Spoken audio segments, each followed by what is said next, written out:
Okay, so first of all, I told y'all this one time before. All right. Now I don't know if y'all remember or if y'all thought I was just lying, but half the time I already be in here. I literally be in here just reading y'all comments, going, I be reading y'all comments, spray on American track lead time and everything. I be reading all that. I see everything, all of it. I didn't see here like, let me see what these folks in here talking about. Cause these folks, y'all get me. I'm telling you what y'all do. Y'all get the show ready. Cause if I sit here long enough and just read y'all comments, I'm gonna know exactly what y'all ready to argue about. That's funny. I'm already know. We got a ducking season. Boy, y'all folks, we can't even get the show. We gonna talk about these topics. Y'all be lurking. We gonna talk about all these topics, man. You know what I'm saying? Y'all be in this thing going back and forth before we even get started. Man, Coach. What up? Another weekend wrap up. You know, our other counterpart be showing up here in a second. How you doing? How you feeling today, brother? How's it going? Listen, I've been up since 3 o'clock this morning, traveling. What? Yes. Huh? I'm in Michigan, man, for the D2 Nationals. Oh, when you say y'all was you was going to the championship. Oh. Yeah. I'm in Michigan right now. It's at Grand Valley State, man. So. Yeah, I had to get up at 3 because my flight was at 5:45, man. And I've been on fumes. So I said, you know what? We gonna make this rock tonight. You know what? I'm be honest with you. I appreciate you for that. First of all, second of all, I've been there before. When I say I've been there, it's like, damn, did we really create a job? Like, did we really create a job? Like we really did. So I appreciate you for doing that, because I can tell you now, my first experience of no sleep broadcasting, or whatever you want to call it, was all during Tokyo. I was going through it during Tokyo. I was having to get up, watch the races, and then be ready to report about the races, and then still do my normal day. Man, come on, man. Come on. Hey, somebody said you ready for you got your caps ready?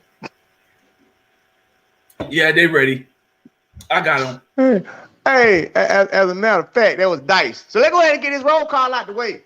Dice, well, we know you ain't here because you just asked if Coach had his caps ready. Hopefully, well, I can't even say this because I know they're coming out at some point in time. At some point in time of the night, I'm gonna do my best to dodge them this time. I'm gonna do my best because I almost made it through a whole show, 2 whole shows with no caps. You know, we can't say that about Track World News, but I almost made it through there. Yannick Ellis, what's going on? Sis, Lisa, what it do? Motion sickness, what it do? Fireheart, what it is? Only Justin, what's going on? You know Beyonce Stan. Beyonce Stan and LB don't be in here if Sha'Carri name pop up anywhere. You know that. P Moore, what's the deal? Right? But what? Show started now. Shoot, y'all heard them pull up. Right in here, so I might well go and pull up. 360, what's going on? Carter 72, Rico, what it do? She is B Wayne. Don't you start no mess tonight now. I just feel like you got some mess you can start, but I'm all right now. Motion sickness, you too. I just feel like I feel like y'all students in the classroom, and I know y'all, I'm gonna have to watch y'all today. Y'all, it's almost in the school year, and then you want see, look, go see now already. She already started roast up. I'm gonna have to get on you tonight. Wow. Deborah O'Connor, what's going on? Mega London J, Afro and Boo. Hey man, I don't see you 2 times in here. Hey, welcome back to the show. Track Lights, what's going on? Real Black 01. Somebody say what's up, Coach. They're gonna be us, Stan. Andrew, what's going on? Ooh, Lord, that's the wrong cup. That's the alcohol cup. Let me switch that up to the Ray-Tate glasses. Ronald Zamillion, what's going on? Hey, Sis Candace, the Bandit. What's going on, brother? What it do? What it do? P Moore. Okay, let's check this out. Ooh, Lord. Hold on one second while I'm still doing all of those. Let me go ahead and can we go ahead and get it together right? If we're gonna do it, so I'm still doing the roll call. He must have heard me say it. He must have heard me say it. I got my cap already on, so that way I can stay safe from Coach. He ain't gonna have to come out with them caps me tonight, Jack. He up to no good. He up to no good. That's all right though. I already know it. Hey, you know what, Coach? He ready for you tonight. I can tell you now. I can tell from his tweets. I can tell from the way he complimented his tweet. He say, "Oh, I'm ready tonight." Right. He did special speed endurance today. Welcome, our brother Track World News, to the show. Welcome to the show. All right, well, we go ahead and get this thing started. Well, y'all know they want to talk about, but I don't want to talk about that just yet. I do want to start it off with what I didn't see that I was ready to see from the ATL meeting is Miss Bowie. I was excited that her name was mentioned, and kind of like I said, the show, even if she don't run, whatever, yada yada, I'm still okay with her name being popped out. So she did not run. I have not heard of any information on why or anything like that. But what about y'all? Y'all heard anything about that from that before I go any further? Nope. No. I mean, I'm not surprised. I mean, 85 athletes pulled out of the competition. Mm-hmm. So it could be any number of things, like whether, Marquise Dendy was supposed to go there. He ended up jumping in Arizona. So, I mean, he checked the weather. He actually checked the weather. Yeah, first. He checked the weather. It was like, all right, this ain't doing well. We're going to Arizona. So, I don't know. It could just be, she ain't want to open. Like, you don't want to have your opener in how long? Be at midnight in the rain, in the wind. Like, it could be a number of things. I'm not so sure. You don't think it would have anything to do with the fact that Sha'Carri hopped in the race and it would no longer have been like a race for me to work on some stuff? I think Sha'Carri was there before. Like, I think Sha'Carri was scheduled to race in it before. And so she would have known who was racing in it. I don't think she's like, I don't want to race against Shacarri Richardson. I don't think that's what it was. I think it was like, I don't know. Could be a number of stuff that just didn't want to end up doing it. Okay. I don't think Shacarri Richardson was ready to race Shacarri Richardson, but that's just my personal opinion. I don't even think she was ready to race Shacarri. So, you know what? I'm ready to dive off in that thing. Here is what I have to say, people. I already said it, and I'm going to let them get the flow. One, there was some malarkey. There was some bull crap. I don't give a damn what nobody say. That W don't count. I'm just calling it like that. I'm calling it like it is. I have zero respect for the second race. I don't respect the second race. I do not respect the second race whatsoever for a lot of reasons why. I can't respect it because, one, okay, bring everybody back. That's fair. That's fair, right? That's fair, okay? If you look at the people who were left in that race, and there's no disrespect to the people who were left in that race, everybody that was in front of Sha'Carri didn't run the second round. All right, now I got a problem with that from the gate. Now I got a problem with that, all right? Second thing is, don't tell me no. And this is what I got from down there. Y'all know I don't know this to be true. Maybe y'all might have heard something different. Track World News, you might have heard something different. Coach, you might have heard something different. But I was told literally at the track meet when they was like, we finna run another one. And I was like, what? And it was like, yeah, they said the camera wasn't working on that last race. So immediately I was like, so just that race, right? Okay. So did y'all hear anything otherwise? Did y'all hear anything different about why they had to run a second race? Nope. I didn't think they were running it until I saw them do it. Because it didn't. I'm not a meet organizer. I wasn't there. I didn't. I didn't ask any of the people yet. I don't know why it happened. So whatever you had said is what they said. I didn't know it was a thing you could do. I didn't know what happened, so I can't speak on it. What I know is what you tweeted about. Yeah, they told me it was a clock. I'm sorry, not a clock malfunction. I'm gonna be honest with y'all. Y'all know Maribel, that's like my little sister.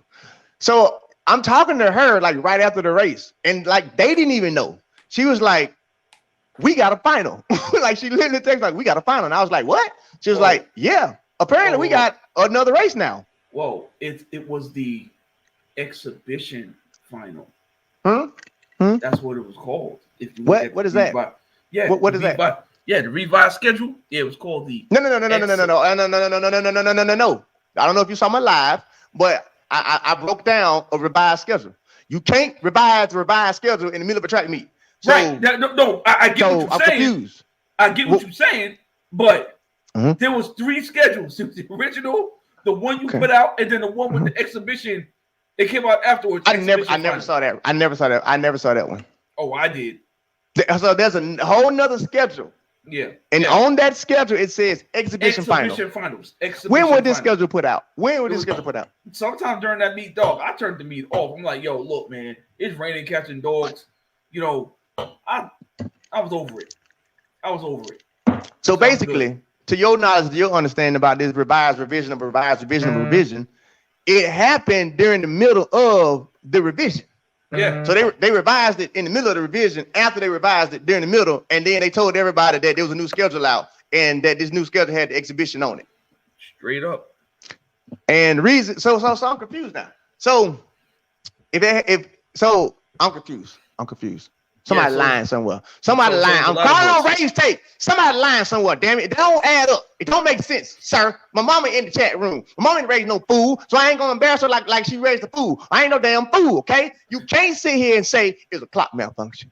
Oh no, I'm sorry, not clock. It was a camera malfunction. And then you revise the schedule and then say, oh no, it's an exhibition race final that we had put in here. Hold on, wait a minute, Jack. So what came first? Did the revision come first and then the malfunction of the camera, or was it the camera malfunction and then the revision of the schedule? I'm confused. What happened? Okay, so there was the malfunction. So the fifth heat with Sha'Carri got her weave blown off. Okay. Well, we'll be talking about that next. Okay. Keep going. So they felt that they needed to run it again. So they ran it back. And they dubbed it the exhibition final. So basically, you're saying, you in theory, you saying they ran it back because she got her top peel back. I mean, in theory, we're not saying that's correct, but you just saying, hypothetically speaking, one could say that could possibly have been a rezone. If it was a reason, not saying it was, that it's because she got her top peel back.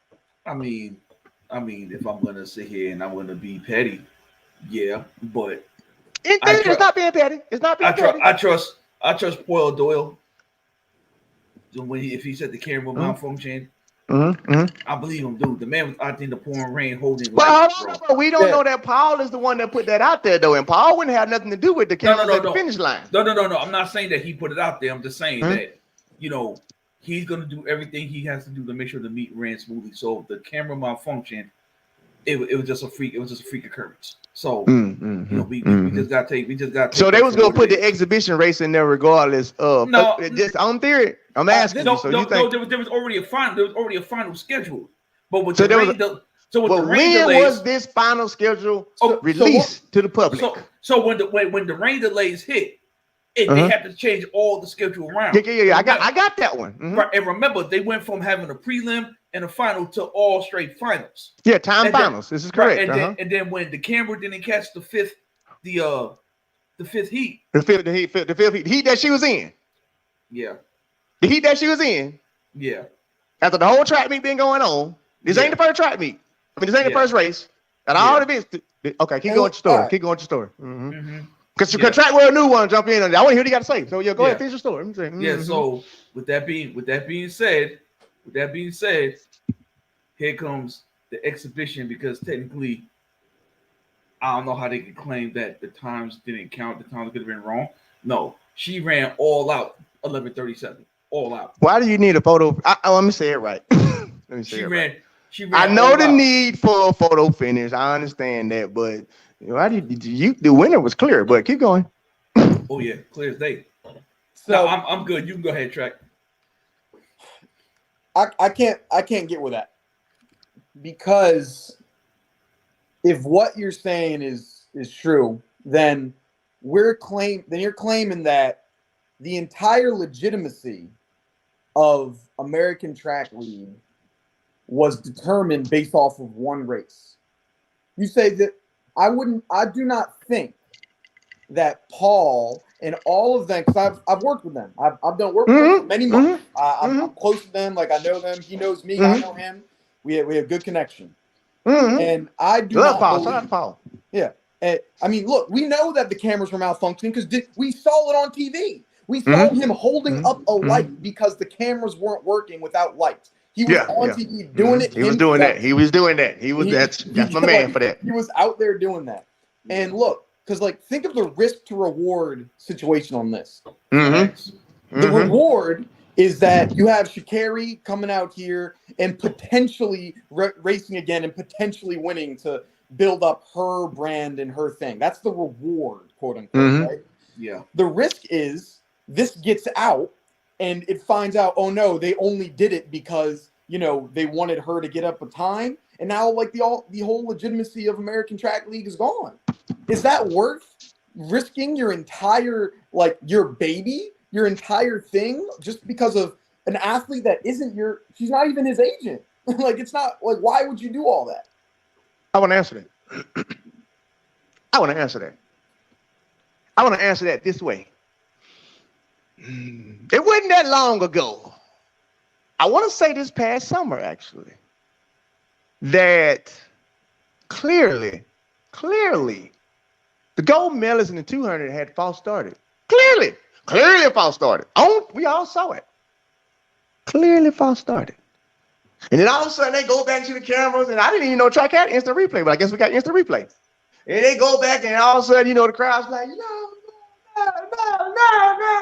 And then, you know, the grass was get ready to get off the track. You know what I'm saying? And all of a sudden, they was like, we made no mistake. It was a mistake. Yeah, he can run. You know what I'm saying? What are you talking about? I do not recall what. Coach, you don't recall that track meet this past summer?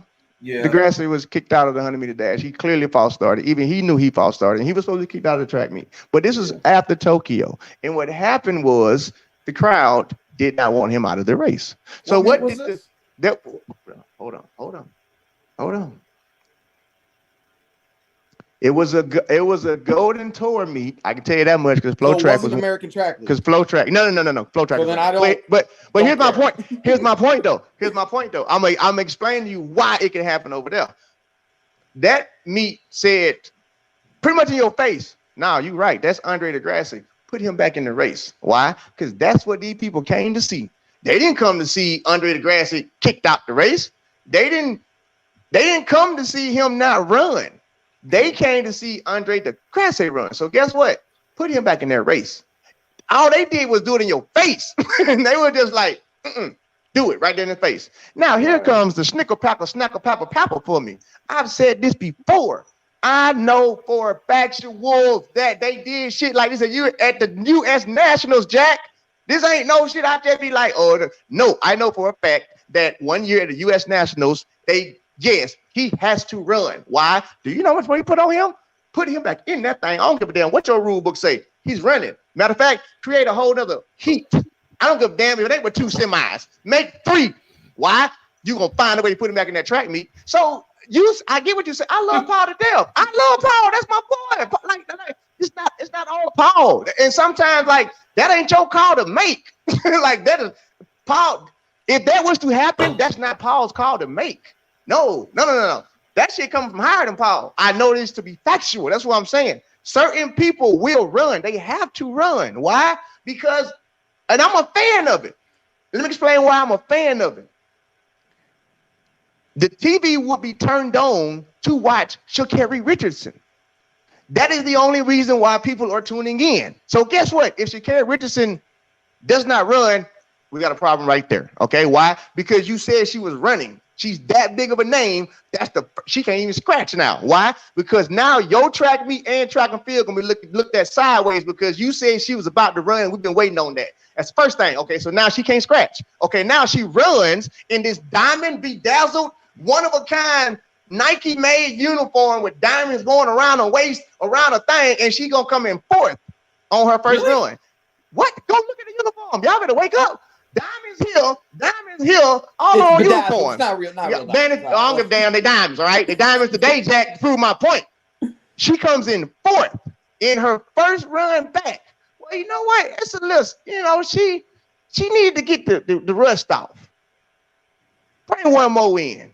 Why? Because we gambled. If you come in fresh and you hit it, everybody's happy. Oh, you didn't hit it? You got to do it again. Why? Because one thing for certain, two things for sure. We know now this next heat, you'll go faster. That's just natural track and field. If we give you one more, you're going to go faster. And you can also fix what you just messed up. And not only that, Aaliyah Hobbs ain't finna race you no more. Okay? Matter of fact, we're going to put TT Terry next to you, who you train with. So you know where to hit your gear at and put her right next to you. And we're going to keep Mary Beth in the race. Why? Because she can get out and pull you there. But we're going to make sure the race is set up to where you're not going to give us the American people. I'm saying you're not going to get American people what you just gave them. Get your ass back out there and do it again. Okay? So it's not like it's it probably won't happen. No, because now it looks better. It looks 10 times better. Like if we had a left on that, what she did, if that had been in our stomach, that's a sour taste now. Period. And guess what? Here's the thing about it. It's a Puma track meet, okay? It's a Puma track meet. So a lot of people, you know what I'm saying? Well, it's a Puma track meet. Nike ain't got no pull, man. Shut up. These folks work together. These folks is eating together. These folks is drinking together. These folks are sitting together. They are helping each other out together because it's all for the better good of their money. No.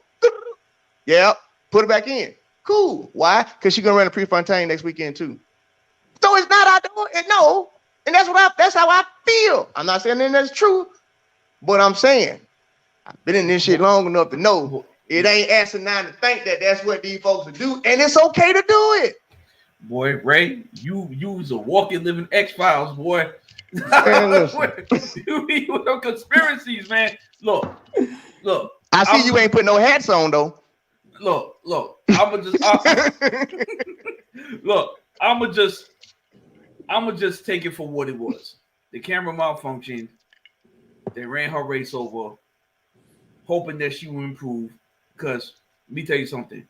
Everyone talking about, oh, it was cold. First off, I ain't never been in Florida in the month of May where it's cold. Sorry. Mm-hmm. Sorry. Never. Mother Nature ain't shift that damn bad. Okay? Mm. 2, yes, was it raining? Of course. Okay, that's fine. What happens when she goes overseas and it rains? So for matter of fact, she ran the race when it rained. But it was now that was cold. Based on what I heard, what the temperature in the forecast was. You know what I'm saying? So all of this, excuses that's coming out for her. Look. So basically, yeah. So how did both of y'all feel about the run? Both runs. Yeah, I want to hear what you gotta say. Yeah. So I got based off them tweets. I got some stats and I got I got a history lesson for y'all and everybody that's listening. So Coach, finish up then. Go ahead, Coach. Okay. All right. How did I feel about the race? Dude, and she ran all out 11:37. All right, because she was chilling, that race would have looked extremely like how USA's in 2019 looked, and how Prefontaine looked. No, she was running. Okay. Everyone's making this. You do the first race.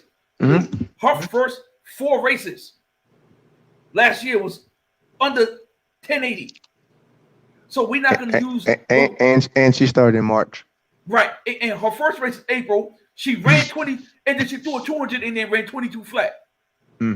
So this whole, it's her first race. No, I'm not buying it. No, we not doing that. That's what we not doing on planet Earth. We not doing that. She went out there. She ran 11:37 by the graces of the what you call it, Ray? Track God. The Illuminati. By track Illuminati. By the track Illuminati, they threw another race in there, and she ran a 10th faster. And she was hauling. Now, she was losing for a good part of that race too. Right. She was hauling.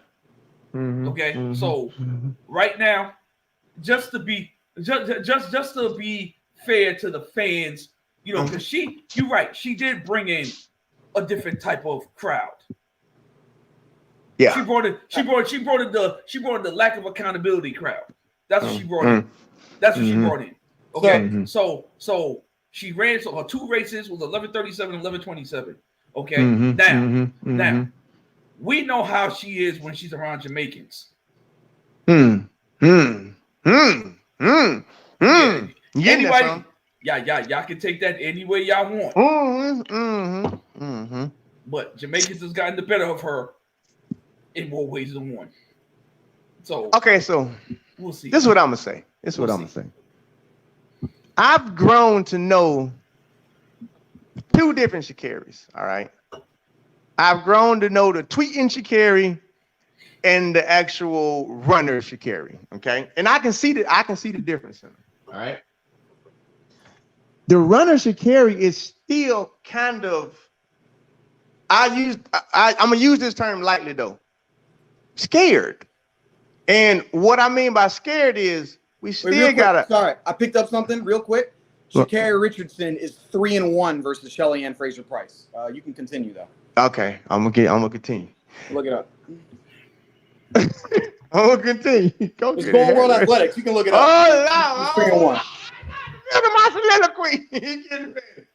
Anyway, Sha'Carri, based off this weekend, what I saw, I seen normal Sha'Carri, okay? And what about normal Sha'Carri is sometimes to me when I'm looking at her run, I'm looking at her from a coach's eye, you know what I'm saying? And from an athlete perspective. She looked a little, we'll use the word for real, nervous and timid before that first one. You know what I'm saying? She didn't look like she felt like she had a swagger. Even at the end of it, it kind of felt like she was trying to bring it back and get it back. It looked to me like she doesn't know who she is right now. All right. Like seriously, like that's what she looked like, an athlete who had a bad season last year. She looked like an athlete who went through a whole bunch of drama. She looked like an athlete who's been going back and forth with issues between Hollywood and training. She looked like everything that she should look like. Like, let's just call it what it is. She don't look nothing like what she should look like if she was a straight track athlete. She's not a straight track athlete. So because she's not a straight track athlete right now, that's how she's supposed to look. Now, at the end of the day, it's kind of like I said, though. She ain't, and same thing we said about Tori. Sha'Carri didn't have to run fast. She just had to beat the people, and that's it. Like, go beat everybody else. We got to give her that same benefit of the doubt that we would have gave Tori anybody. Like, no. The weather and conditions are horrible, so it's horrible for everybody. So your job is to win. Now, the fact of the matter is they had to do some extra stuff to help her win. Give it what it is. She still went back out there and won. Now, did it look like it took everything in her to win? Yes. Does it look like she ain't got nothing left? No. Does it look like she ready to race in the lane? Hell no. Does it look like she ready to race anybody else that can go fast? No. Does she look like she may struggle at this Prefontaine? Yes. Does it look like she might barely make the team? Nah, she'll make the team because they have her ready by then. They have her ready by then. But based on this weekend, nah, she don't look nothing like the old Sha'Carri. She looked like being honest, she looked like an athlete who's went through everything she's went through. Like if she had came out and really just looked like the old Sha'Carri, I'd have said one or two things. One, she's on something that she don't supposed to be on, or two, she really is psychotic. Because there's no way in hell you can live the life you live and all the drama you go through and still be able to come out here and push it to the limit and hit the same stuff you could have been hitting. Nah, I got to give her the benefit of the doubt on that. Her life ain't been sweet enough for her to come out and be running fast right now. That's just how I look at it. Like, well, no, that's about how you look, how your life been going. All right. So it's interesting to me how quickly people forget about history. I'm a big history nerd. I love that's why we have you on the show. I love it. So it's interesting how just a season ago, she finished up the season in what? August, September, whatever it is. Mm-hmm. Has the opener in the middle of May. Opens in the middle of May. It's rainy. It's windy. Have a massive headwind. In all this rain and bad weather. And you come in 4th place. And now we're saying that your season, you're not who you are. Isn't that crazy? Hell no. Who said that? No, that's perfect. You ain't who you are, Jack. No. Look what you came out and did. Perfect. You want to know what's crazy about that? I wasn't talking about Shacarri Richardson. You know what I was talking about? I was talking about Shelly-Ann Fraser-Price. Yep. Listen. Let me show you exactly what happened. 2020, Shelly-Ann Fraser-Price. I'm gonna take mine off and then get ready to put it back on. Shelly-Ann Fraser-Price finishes her season in August of 2020. In 2021, she opens up her season at Gateshead. She comes in 4th place, losing to Shacarri Richardson. She runs an 11.51 into a headwind in the rain, just like Shacarri did last weekend. On the exact same weekend, she does that. Oh, what's that time adjusted to? That's time adjusted to an 11.27. You know what Shacarri's race is time adjusted to? An 11.27. We've seen this exact same thing happen before. And you want to know what's crazy about that? The week after this, no, I'm not done yet. The week after this, Shelly-Ann Fraser-Price runs a 10.89, literally the week after. And you want to know what's really fun? I went back to your tweets, Coach. I went back to see what you said. You didn't say jack diddly squat about Shelly-Ann Fraser-Price opening up her season last year with an 11.51. You actually praised Shacarri, who ran an 11.44. You were talking all these praise. Thank you for congratulating other athletes on the win. But you know what you said about Shacarri this time? You were talking all that giant impress. Where was this energy last year when Shelly-Ann Fraser-Price is the exact same thing? We hold her to a unique standard that should not be done and is not fair. She is a top-tier athlete. She does what top-tier athletes do, and she had the exact same issue that Shelly-Ann Fraser-Price had, but nobody cared last year, and I'm not standing for it. I'm not standing for it, bro. Okay. Right. Go ahead. I can take another sip. Go ahead. Okay. All right. The mere fact that you are legitimately comparing somebody who has nothing. Well, let me get some more ice. All right. To somebody who has everything. Okay. Here's what you forgot out of your little soliloquy. You told me it was rain. It was running to a headwind and it was rain. Did you? Yeah. Did you also mention it was in the 40s? Yeah, it's cold. Oh, it's cold. They both ran. 40 and 70 is a different type of cold rain. But go ahead. Let's see what it is. Time out. I gave you the floor. Unbothered, unsolicited. Give me the same. You are legitimately comparing running in the rain in Florida in May, where no one's going to believe that it hit 40 degrees, to running in Gateshead, where it's never warm damn near. Every time I look at Gateshead, it seems like it's always cold and it's cloudy and it's raining. Okay? We all came out and said that more than likely, Shacarri's going to come back and pop a time at Prefontaine. We're not saying the season's over. We all got her making the team. We got her making the team. But if we want to sit back and we want to compare, dog, she looked like straight boo-boo this past week, and she was actually trying. Here's the difference between Shelly last year and what you saw this year. Shelly wasn't trying. Shacarri was trying. Nah, I'm not giving that. She's a pro athlete. You say this exact same thing. Well, if you line up on the line, you got to be ready. Ain't that true? Right. I did say that. If you line up on that line, you are ready. I'm not taking no excuse. Sir, nobody in that race, with the exception of Dina Asher-Smith, was really trying. Everyone was main concern. Everybody's main concern was getting out of that race in one piece. I want to hear that. Yeah, and what do you think the same was about here? It was rain. It was monsoon. It got delayed 3 hours. You don't think they were trying? It was raining and it was in the mid-70s.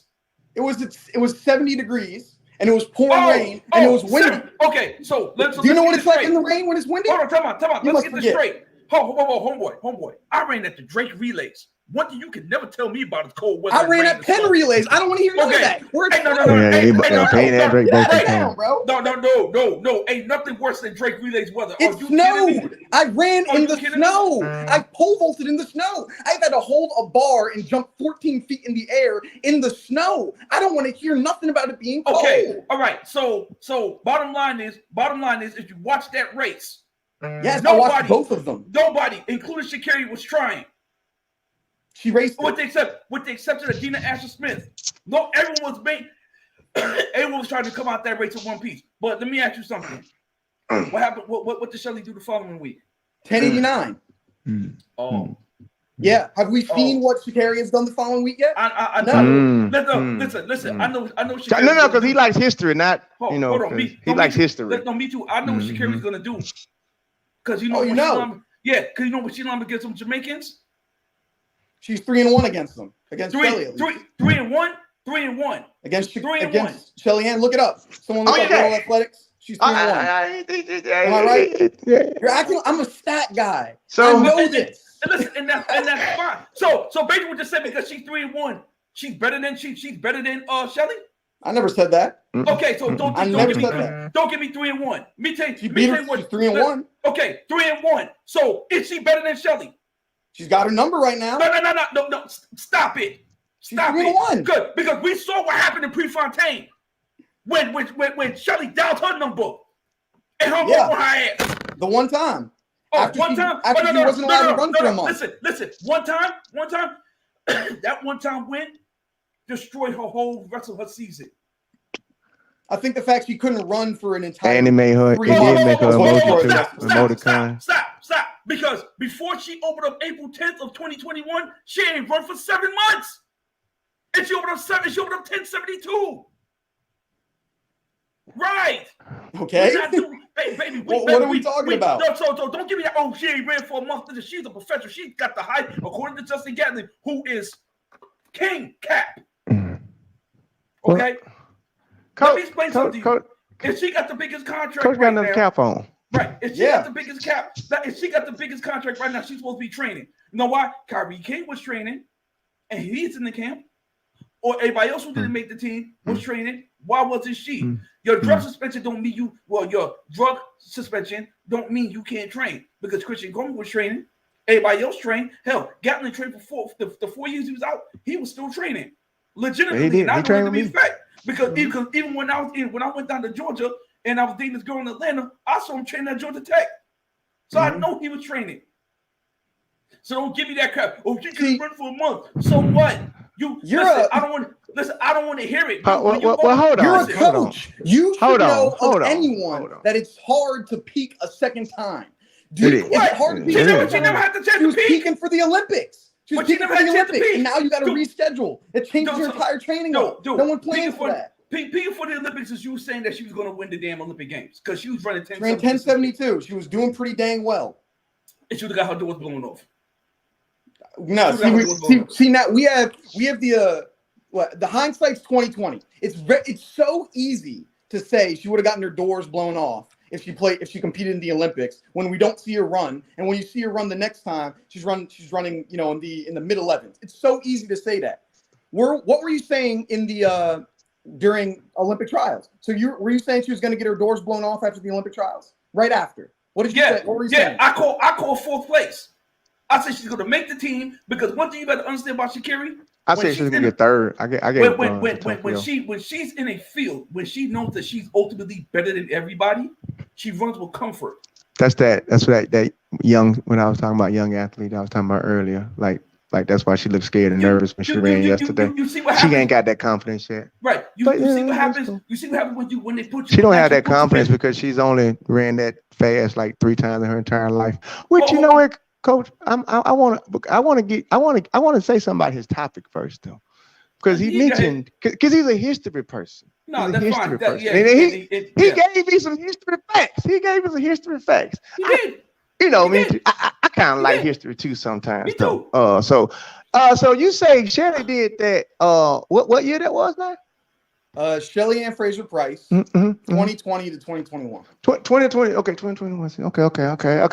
Okay. All right. So I just want to call out a few things in history. You said 2021, right? 2021.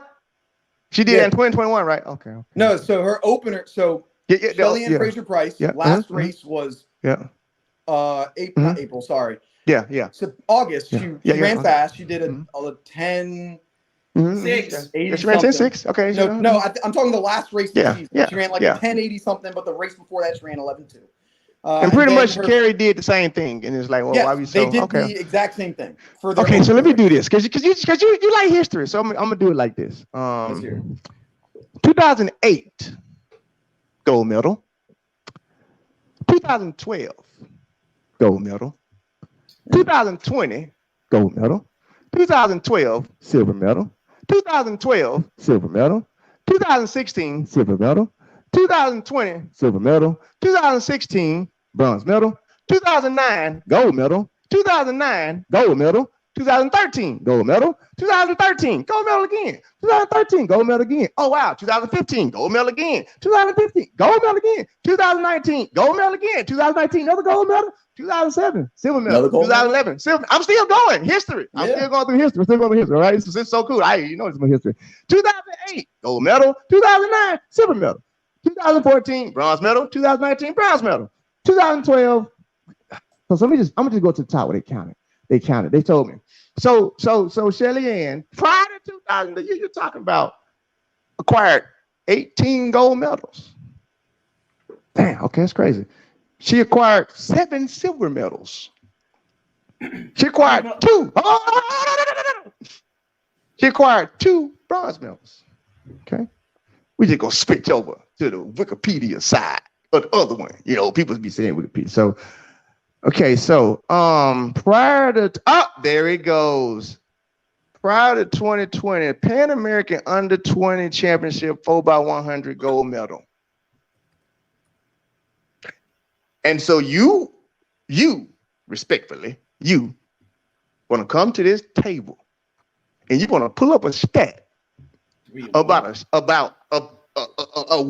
a weather stat, a race stat that's kind of flawed anyway because it was 30 degrees colder, and you're going to compare it to somebody who already has acquired 20 medals, and you don't feel like that person with 20 medals can do whatever the hell they want to do.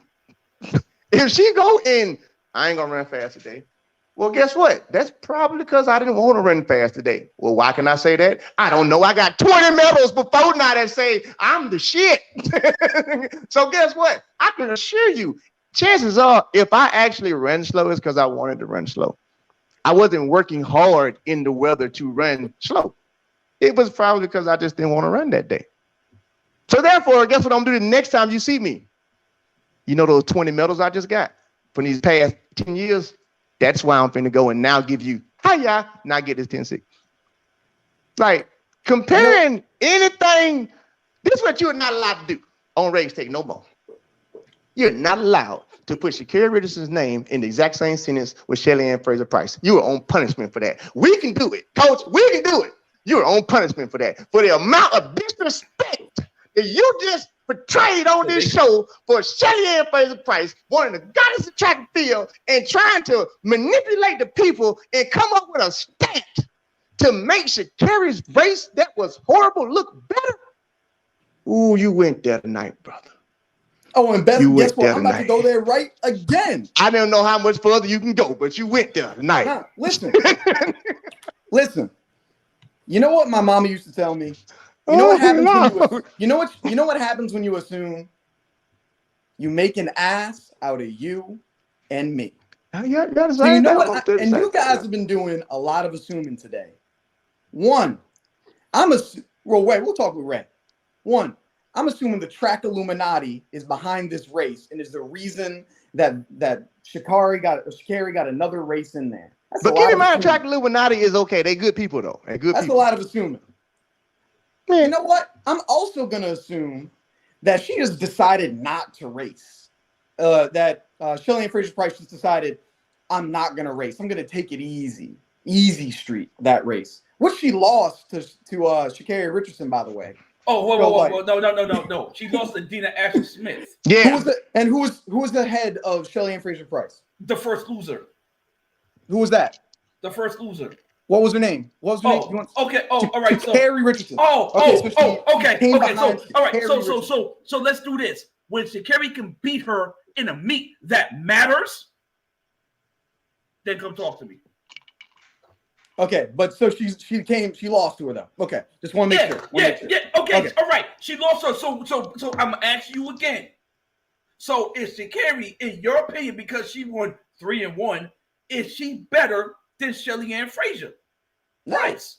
They race right now today who wins. They race right now today who wins. People are acting like she's better than who wins. They race right now today. We ain't talking about better. Line up right now today. Who you pick? Wins?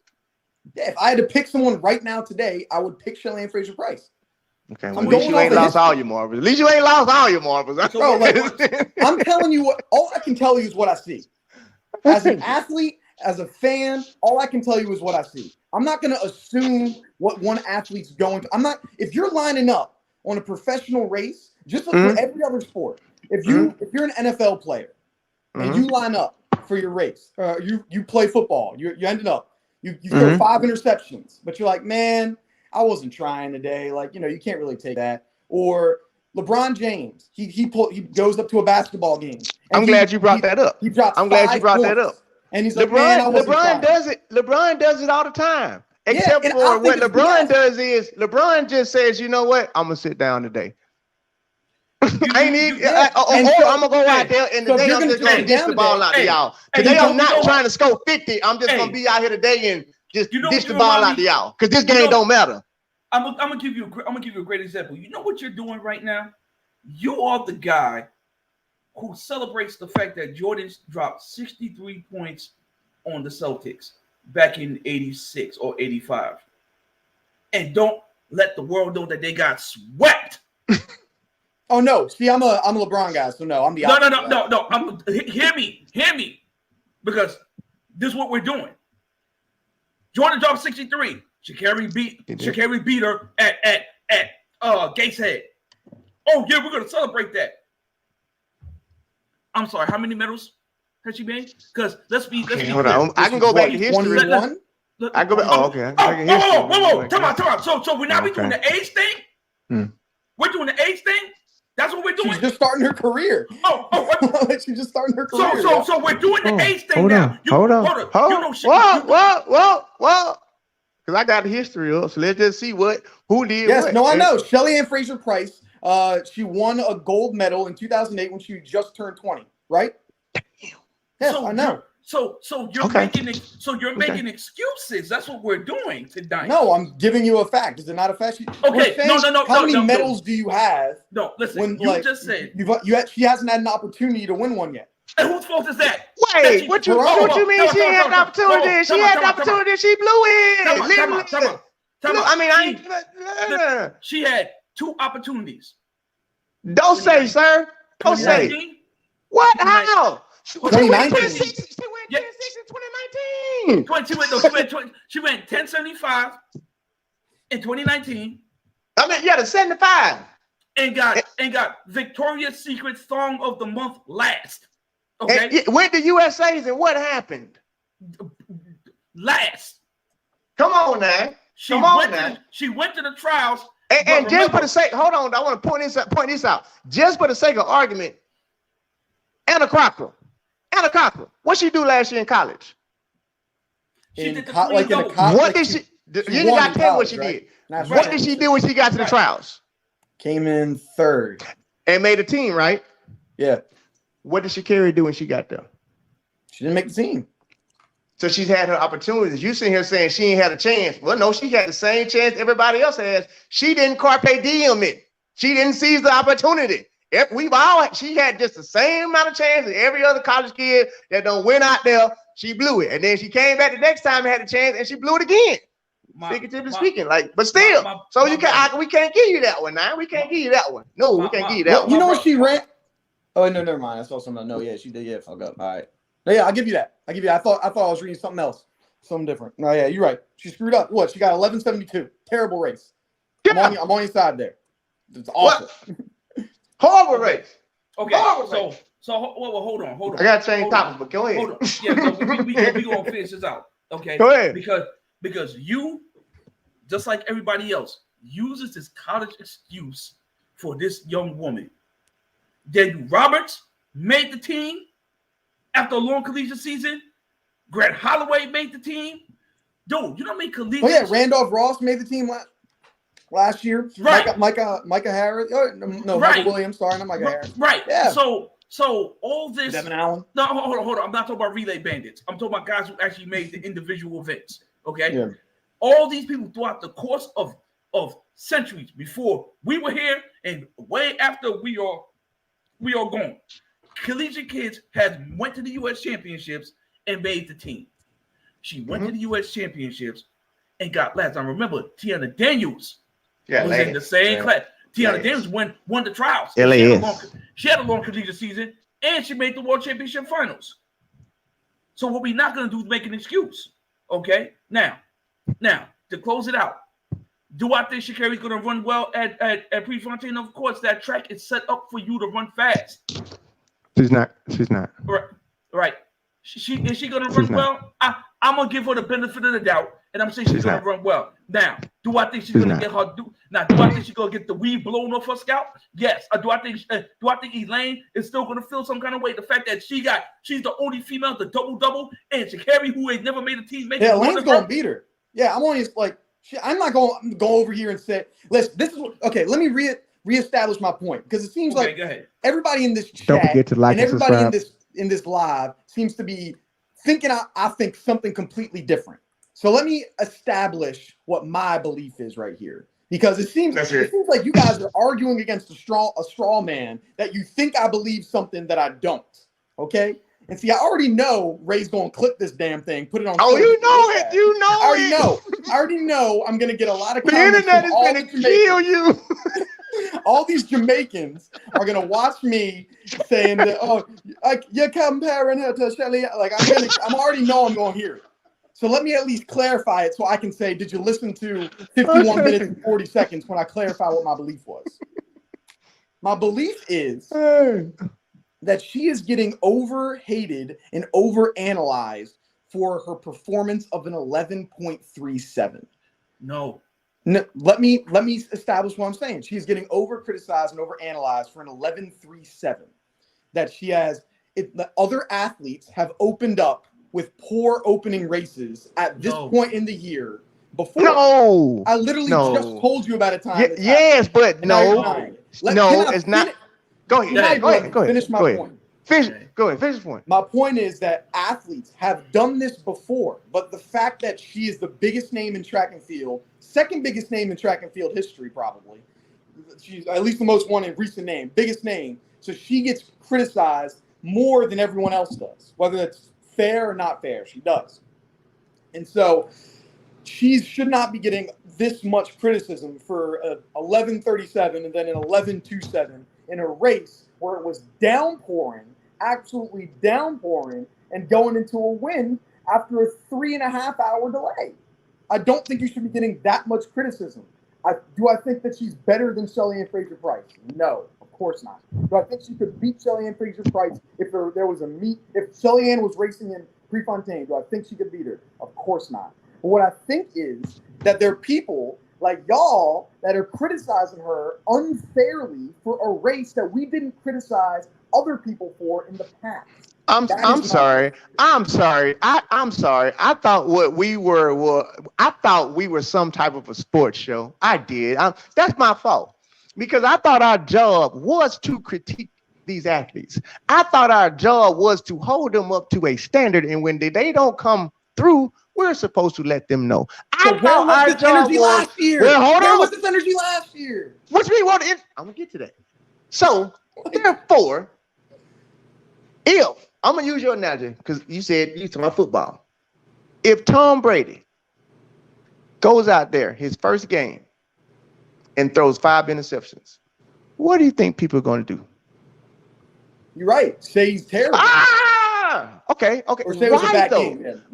Why would we say that? Because there's a standard that he should be living up to that he didn't live up to.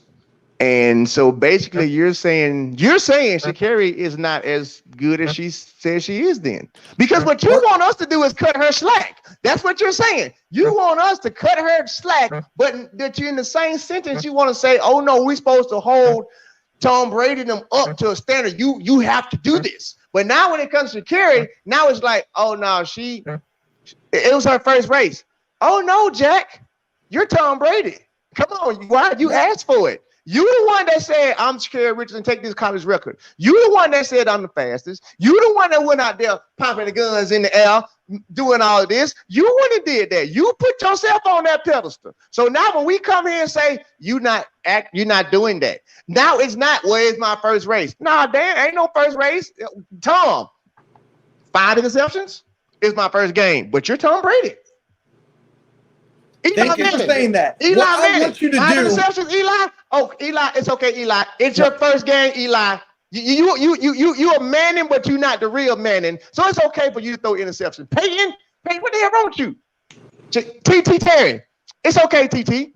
You know, it's your first race. You can do that. It's okay. Shacarri, no, you don't get that now because of how the pedestal you own. We're doing our job. Thank you for saying that. You're right. So you should do it fairly. So why in the hell did we not say the same thing last year when Shelly-Ann Fraser-Price dropped an 11.5? Why didn't you say the same thing last year? We didn't have to because this is why. We figured something out. I used Tom Brady.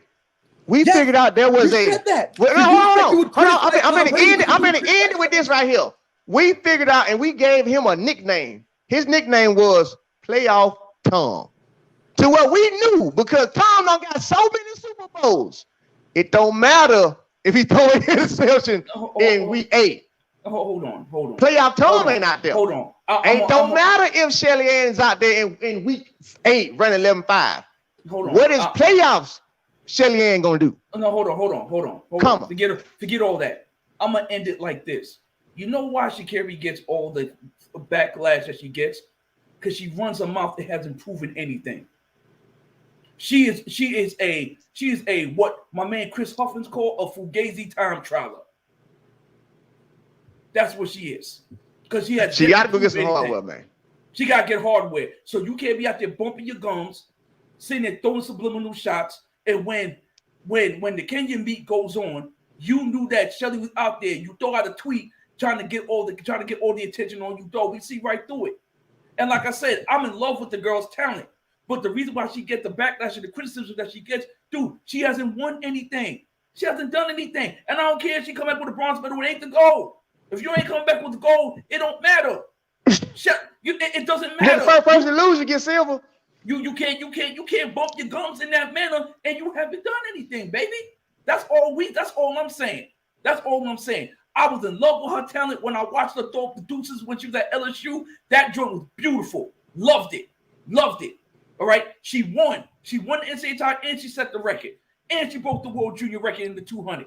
Loved it. Okay. However, she's a pro now.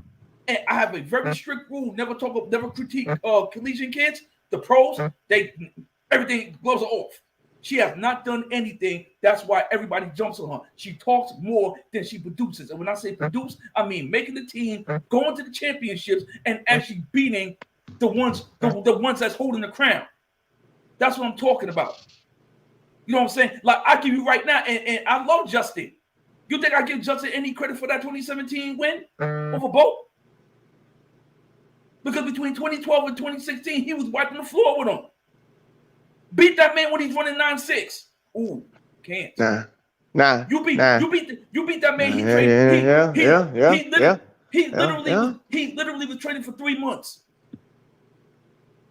So you gotta beat him when it count, man. You gotta beat him when it count. That's sports, period. So you gotta beat him when it count. That's just me. Call me a hater, whatever the case may be, whatever. But she has to produce now. And that's which means I can go and roll right into my next topic then. Okay, so what happens if she goes to Prefontaine and she produces now against that field? What happens if she goes and knocks off everybody there? What type of narrative are we having for her now for the rest of the season? Well, if she can knock off, so like I've already said, I do not think she is better than Elaine, and I do not think she is better than Shelly-Ann Fraser-Price. And so I would not bet for her to win. I would even say betting for her to come top 3 would be a bold strategy. Like I think there's some good people. You think so? Yeah, I think it's tough. I think she's running against tough competition. Let's call it out. It's Elaine. You're right. It was Elaine, Toulouse. So Tulu ain't doing nothing. Tulu, yeah, sorry. She ain't doing nothing. She gonna beat it, but she ain't doing nothing. She in lane. Dina Asher-Smith. Yeah. Who else is in this thing? I had it 2 seconds ago. Here we go. Dina Asher-Smith, Sharika Jackson, Kambuji, Okay. Brianna Williams. Then TT and Tiana Daniels. So I mean, this is some good competition. I'm more worried about TT Terry than I am anybody else outside of Elaine Thompson. You say TT Terry beating her, or no? I'm more worried about TT outside of Elaine. I'm more worried about TT. Listen, I'm a TT fan. To me, I think TT gonna have a better career. In my opinion, gonna have a better career than Sha'Carri. That's just me. That's just my opinion. I think she's gonna have a better career when it's all said and done. All right, here go my pick out. Here go my picks. Elaine winning. Yes. I actually got, believe it or not, I got TT Terry getting second. I got TT getting second. And then I got Sharika getting third. And then I got Kambuji getting fourth. I got Elaine. I got the same two, Elaine, TT, but I'm sorry. Real talk, Sha'Carri's not gonna get blown out a second year on that track. She's not. I'm gonna call it again. I got Elaine. I got TT Terry. I got TT as well. And I got Sharika. And then I got Kambuji. I got Sha'Carri over. I got Sha'Carri over Sharika, and I got Kambuji over Sharika. I got Kambuji getting fourth. If we doing it based off what we've seen, I got Sha'Carri at sixth. Okay, I got her down there. Thank you for I got her down there. I got her down there at sixth. Right. Based off what we've seen now. Based off what we've seen. Man, I got her at 6, bro. Well, you got to break them out then. I got her at 6, Jack. Can we talk about how Coach brought all these hats just for this? He brought this all the way to Michigan just because he knew he was doing this. Let's talk about that. Ain't nobody need all these hats for Ray, you bugging. How, Sway? You bugging. How? 6th place? Bro, do I need to call the names out again and call what they've already done? Elaine Thompson. We ain't got to talk about That's a given. That's a given. TT Terry. TT damn near let that girl win. All right, she had to work to beat TT Terry. She really lost to her. But anyway, I ain't gonna get to that point. TT Terry, okay? Third. I'm sorry. Sharika done ran an Indo season. Sharika been running outside. This girl is ready. You mean to tell me half Sha'Carri what we just saw, that Sha'Carri that we just saw can beat a Sharika right now? No, bro, it's not happening. All right, just based on her run. Now the reason why I'm sitting here at 4th, I'm like, okay, well, if I'm looking at it respectfully, that's between Kambuji and Dina. Why? I'm going off Indo season, Jack. If you go back and watch Kambuji's Indo, and you called her the winner. How did she win? She won from a 100-meter race pattern and went past them from 40 to 70. So guess what? She been at home working and she fresh still. You cannot deny that part. So now she got the bump. You can't get in front of Kambuji. Also, your start is horrible. You think I'm finna put you in front of the most recent indoor 60-meter world champion? Nope, not gonna do it. You're not gonna do it, Sway. Okay. And outside of that, now you're gonna panic because they don't. Because of this bill, she has 6, bro. Ray. I'm gonna do something first on Ray's sake. I'm gonna rescind one of the caps. Oh shit, Jack! Don't talk about. I must have made a point. Because you actually made some damn good sense now that I think about it.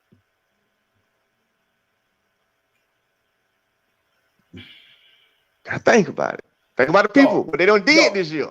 No, that pre-100 is going to say an awful lot about how the rest of the year is going to play out. Oh, because Shelly's there, but Shelly's in the 200. Oh, for real? Yeah, she's in the 200. So it's going to be interesting. You know, You might be on to something, man. If it was a little later, if it was like normal pre, it'd be having a different conversation. But based on the fact of what I just saw from Sha'Carri and what I've already seen from TT Terry all the way back at Mount Sac, and what I've already seen the rest of them do, put it this way, if Sha'Carri was able to get in front of all these girls, it would damn near defy all its logic of track and field. Like, how did you do that? like you've done nothing. Like they're pretty much primed. And then based off what you just told us last weekend, you're not on their level. Like Elaine's really like dropped, like, and if you come out there and just win, let me say it right. If everybody else have a fall apart and then she win, that's one thing. But in order for her to make that top 3, I gotta sit here and say Sha'Carri can go out there to that Prefontaine track right now and be ready to go 10-6 or 10-7. I'm not gonna say that. She's not ready to go 10-6 or 10-7. And the other 4 are ready to go 10-6, 10-7 on that track. But it's only Prefontaine. It don't knock to her. She'll be ready by USA, like I said, but Prefontaine, no, Jack, them girls ready. And then not only that, they ready to prove another point. And like the only friend she got in that race is TT Terry. She ain't got no other friends. So guess what they all there to do collectively together? Man, that's a hard field to go up against. That's a hard field. And them girls ain't scared of her. Now, ain't one thing but with USA's. Ain't nobody on that line scared of her. Them is some grown women like, come on, bring your ass. Bring your ass. What are the other races, track? What are the other races? What down who there? else is in it? Yeah, no, the other races. At Prefontaine. Prefontaine. Oh yeah, give me a sec. It's the 200, like just like the sprint side. I'm assuming you're talking about. Yeah. Give me a second. I had it. Hold on. But while you getting it, we definitely gotta talk about the fact that Ocean's 12 done pulled out the men's 100. Mm-hmm. Ooh, yeah. Ocean's 12 announced today that he's no longer running at the Prefontaine. Now I ain't gonna say I told you so. But I ain't gonna say I called it. I ain't gonna say you said it too. Yeah. I ain't gonna say we all said it. But guess what he did today? he pulled out of Prefontaine. He pulled out. I mean, here's my question to y'all. Why did he pull out? Probably the same phantom reason why Elaine pulled out of Birmingham. Which is? Some bull hockey. I don't want to fly. Right. I don't want to travel all that way to Eugene. Well, dude, hold on. That can't be it. Because I remember well, not only that, I remember I was in Helsinki, Finland in 2009. I raced on Sunday, and Nike flew me from Finland all the way to Eugene. I was in Eugene all week long, chilling. Right. So, no, I don't think that would be a reason, because Nike would say, well, you're the Olympic champ. We're paying you. What day do you want to come in? Based off what she said, it sounded like, and I'm not going to, what it sounds like. But we're talking about Marcel. Oh, Marcel. Okay. Yeah, why he pulled out. Why he pulled out of the race. Why did he pull out of Prefontaine? I don't know what his, like, I once again, I have no insider information. It sounds like he had some type of stomach thing or whatever. Because, like, this is the reason I can believe this is before, the stomach thing was before the last race, though. This would be my best guess as to why. So, like, if I had to guess, if you're like gun to your head, why do you think he's pulling out? So 2 weeks ago, he says he has some stomach thing or whatever, intestinal thing. He doesn't race against Fred Curley. And then next week, so last week, he runs and he does a 9.9. You even said you weren't impressed by it. He doesn't run as good as we all thought, right? So maybe there was still something going on from that last week.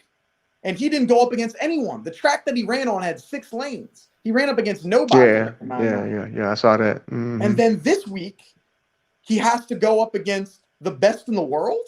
So you pretty much are saying without saying that he is ducking and dodging. I'm thinking that he has some type of, he could run if he wanted to, but I'm thinking he's like, man, I do have this stomach thing going on. I'm not going to put on my best effort, so I'm not going to run because I don't have to.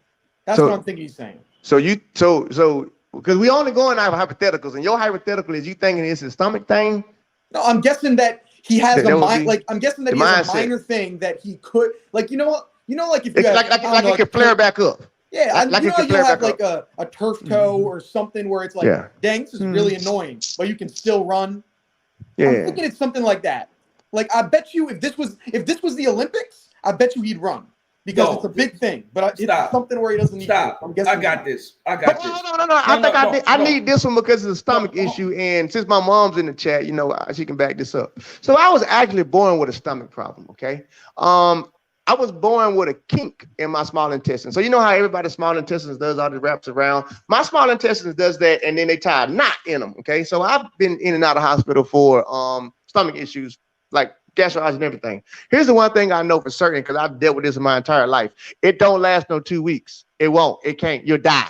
Okay. What I mean by you'll die is because if your stomach is still messed up from 2 weeks, even with food poisoning, average food poisoning, you over that shit in 48 to 72 hours, whatever. It don't last long because your body has to digest food and everything. So it's gonna fix itself.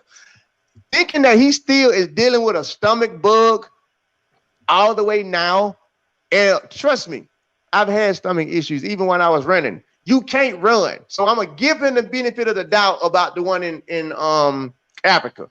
Trust me, when I would have my issues, it was like a woman on the period. I couldn't run, I couldn't go to practice, I couldn't do nothing. All right, I'm gonna give him that one. But that shit ain't gonna linger along this long, because if he don't ran 9.9, guess what? That stomach pain gone. You can't tell me your stomach still hurting you when your core is one of the most important things you need when running. You ain't doing that. You ducking and dodging. Now the question is, why are you ducking and dodging? Coach, go ahead. There's so much cap going on right now with this guy. It's not even funny. Let me tell you why he can't show up. Let me tell you why he didn't show up he's not showing up to Prefontaine. Because there was something that happened in that race that his coaches didn't like, and he didn't want to go out there and get embarrassed. What race are you talking about? The 9.9 race? The 9.9 race. That's all what this comes. We over here overthinking it. Bottom line is this. There was something that didn't look right in his race. His coach pulled him out of the meet. Mm-hmm. Are y'all mad at that though? Are y'all mad at that? No, because dude, Ariana Knighton was down in Florida and Mouse pulled him out of the race. You know what I'm saying? Like, Grant was there and they pulled him out of the race. Mm-hmm. You know what I'm saying? That's what your coach is supposed to do. Your coach is supposed to save you from you. There was something in that race. None of us on the screen was impressed with that race. Mm-hmm. We wasn't impressed. For somebody that dropped 641 and did what he did, none of us was impressed. So there was something that wasn't right. We seen Bolt do it. If Bolt had a bad race, Bolt be gone for 3 weeks. All of a sudden, Bolt got bow 970, bow 96. You know what I'm saying? That's what a good coach is supposed to do. A good coach is supposed to identify the problem, put you back in the garage, get you ready, then put you back on the strip to go run. That's all what I give you all of that, except for one thing. It's one thing I got to put in the fight. This year is not a normal year by the calendar. The World Championships has been pushed up an entire month. Okay, so now I'm just going, just talk the way I talk. How are you not ready? How are you not ready for what you knew was going to be one of the biggest races of the season, which would be Prefontaine? Because you already knew you was going to have to do it. You already knew that was on the schedule. You already knew who else was going to be there. How are you not ready? Now, I know what people are saying. Well, Ray, you say it all the time yourself. You should be ready for the championships. You're right. So guess what, though? The championships is like 8 weeks away, 6 weeks away. It ain't long.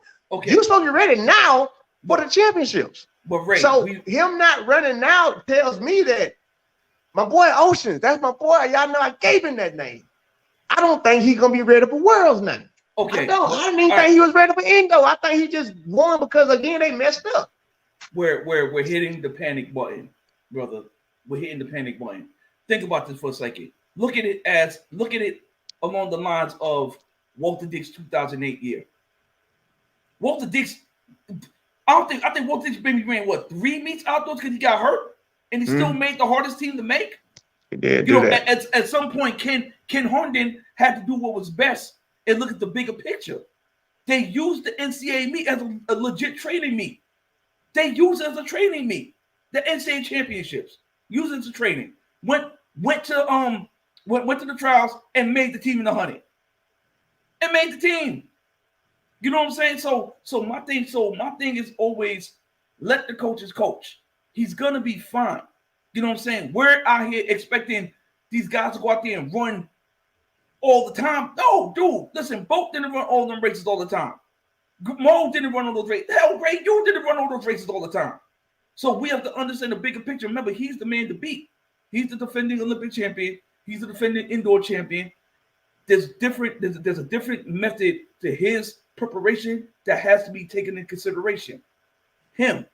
Mo did the same thing. You know that dude. You know somebody. You was close to Mo. I give you everything you're saying. I give you everything you're saying. The only thing that I would say is the athlete side of me, though. The athlete side of me, I'm about to go race at Prefontaine. Why? Why not? Y'all not even on my level. Y'all ain't on my level. I'm not worried about y'all. On my worst day, I could beat y'all. I'm Marcel, baby. I ain't got to worry about y'all. So for him to I could understand if it was like the Michael Johnson and Donovan Bailey race. It was just two people. So I could understand if it was just like him and Fred. That make more sense. But damn, you don't want to race at all? Like, you don't even want to try and dip for first. Like, you don't want to run at all? Isn't Rome before Worlds? Rome is before Worlds, right? Yeah, he was supposed to race. So he was supposed to race Fred Curley 3 times before the World Championship. He pulled out of the first one. He pulled out of the second one. And now he's got one more against Rome. And so the thing that I was thinking, because I think you brought up a good point, Coach. I think that I wouldn't be surprised if the coach recognizes how the risk to reward of running this race. Because so far, he's Mr. Untouchable. He won at the Olympics. He wins at World Indoors. He beats the golden child who's coming back in Christian Coleman. Whether you believe it or not, he beat him. So right now, he's untouchable. All of these athletes that are in pre, as of right now, you can't say you beat them because they can't. They haven't done it. But if you show up to Prefontaine and you lose, you come in anything but first, oh man, I knew that stuff was a fluke. Now you just gave these guys that little bit of gas in their tank. And now they're like, oh, this dude's beatable. And so if you're not 100% good to go and you lose at pre, all 7 of those guys who you had their number, you were in their head, you were about to put a $500,000 deposit on real estate in their head. Now they're like, oh man, this dude I knew he was a long jumper from day one. And now you're okay. Well, that you mentioned that. You don't think that's what they're saying right now because he don't want to race nobody? You don't think they already saying, oh, if you don't want to race us again because you know, like we know, you ain't who you supposed to be. You can think and that, so all you doing now is just showcasing them out. To me, the advantage goes to everybody at pre. The advantage it goes to them even more now because now it's like not only we actually got your card. Like we got your card. Why? Bro, you ain't trying to race us. You know what I'm saying? So who got who card? Who in who head? I'm showing up. We showing up. Where you at? We ain't pulling out when we see your name on the list. We saying come bring it. Okay. So since we here and you pulling out, bro, that let me know already. I got your card. I'm not when you line up next to me, I'm showing up you finna get it. You finna get it now. Because we already know that. We already know. Let me say it like this. We already know how he won the Olympic Games. We can all attest to it. If you break down the damn races, we all will say he ran a perfect, flawless race. If we talk about Indo, we will all say he ran a perfect, flawless race. So you don't think that the other athletes is analyzing that, saying the same shit, bro? You only beat me because I fell apart right here, I fell apart right there. You're not better than me. So he can't get in their head. It's one thing think about when Richard Thompson got the silver medal. He got that silver medal because and he was crunk about it. Why? Nigga, it's boat. You know what I'm saying? Like, we don't get in my head no way because it's boat. The fact that he keep pulling out, that ain't doing nothing but giving everybody else confidence. That's giving people like Trayvon even more confidence. They're giving people, every sprinter get more confidence now. Like, bro, you ain't ready to race us? Dude, okay. No. I get your point of why they doing it, though. I get your point of the strategy behind it. It's a great strategy for him to save face. Don't run to save face. Right. But if you ain't running, I'm going to know you don't want to race me. Right. Out of everybody that's in that race, who got the most to lose? Outside. Hold on. Outside. Now that Jacob's not going to be in there, who's the other athlete in that race that got the most to lose? Coleman. Thank you, Coleman. So if Coleman pulls out, we're going to run that on him? If he pull out? Yeah. Yeah. How? What do you mean how? I'm going to say the same thing I said at the end when he pulled out. If you pull out, you're literally saying, I'm not ready to race. Which, again, from the brand standpoint, that's brilliant. Don't get your ass on the track until you're ready. From the athlete standpoint, if you ain't ready right now, and I'm where I'm at, if I'm at practice, I'm hitting my 9.7s, my 9.8s, and I know where I'm at, and you telling me you ain't ready, bro, you're not going to catch me in the next 6 weeks. My confidence is up here now. But that's the reason why a lot of these guys was getting their contract stripped, because they thought they were ready. They went out there and they laid an egg. Yeah, that's right. You gotta let the coaches coach, man. The coach is doing the right thing. The coach is definitely doing the right thing. He's definitely doing the right thing. Ain't no listen. I'm not gonna argue that fact. Trayvon, I'm not gonna argue that fact. Trayvon, Christian, Fred, dude, they not Otto, they not Mo, they not JD, they not Donovan, they're not the people that we came up against. They're not them that will call you out on your crap. They're not the ones that would say, "Hey, how dare you walk in the Mount Sac and you don't line up in the 100 meters that all the stars line up in." When Asafa did that, and Gatlin came out there, and Gatlin was up there with Air Force Ones on, chilling, and Mo and them called them to the carpet like, "Yo, you just gonna come out here? You're not gonna come out here and show out." Yeah, I was there. Yeah, right. So they did so his coach is doing the right thing. You gotta let the coaches coach. The coach is doing the right thing. I think you're doing the right thing, but I think it's the wrong time. Sometimes it's the wrong time to do the right thing. I think now it's the wrong time. Still, because like you're saying, like even from an athlete standpoint, you would even say, like, let's say that I was racing. Let's say all three of us were racing, and Ray, you pull out the race, and like, oh man, you're ducking me. Like you don't want to race. He's like, so I think I got your number. Like, I think like I'm in your head. I'm playing mind games. I think I'm like, yeah, you didn't want to race. You wasn't ready. I know I would have beaten you, but you didn't. You can think that, but in the back of your head, you'll still know, oh, I didn't race him.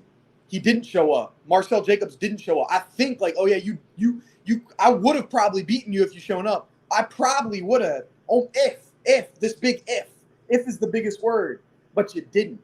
It could have, you should have, but you didn't. So they're still going to know when they line up at Worlds, because I bet you there's going to be something that happens at Rome, and Marcel's not going to. I bet you something happens.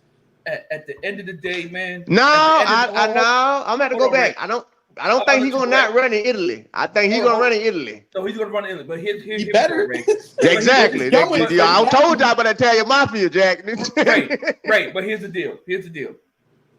At the end of the day, man, the European track athletes, they don't respect track and field over in the United States as an organization when putting on meets. They don't respect it. So why are they going to come over here? They don't. They want us to go over there like we've been doing. Go over there, deal with the time zone, deal with the different food, get slaughtered. Oh, we get slaughtered, we get over there, and then all of a sudden when we start cranking up, all of a sudden they pull out the meats too. You know what I'm saying? So it is. We asking the wrong question though.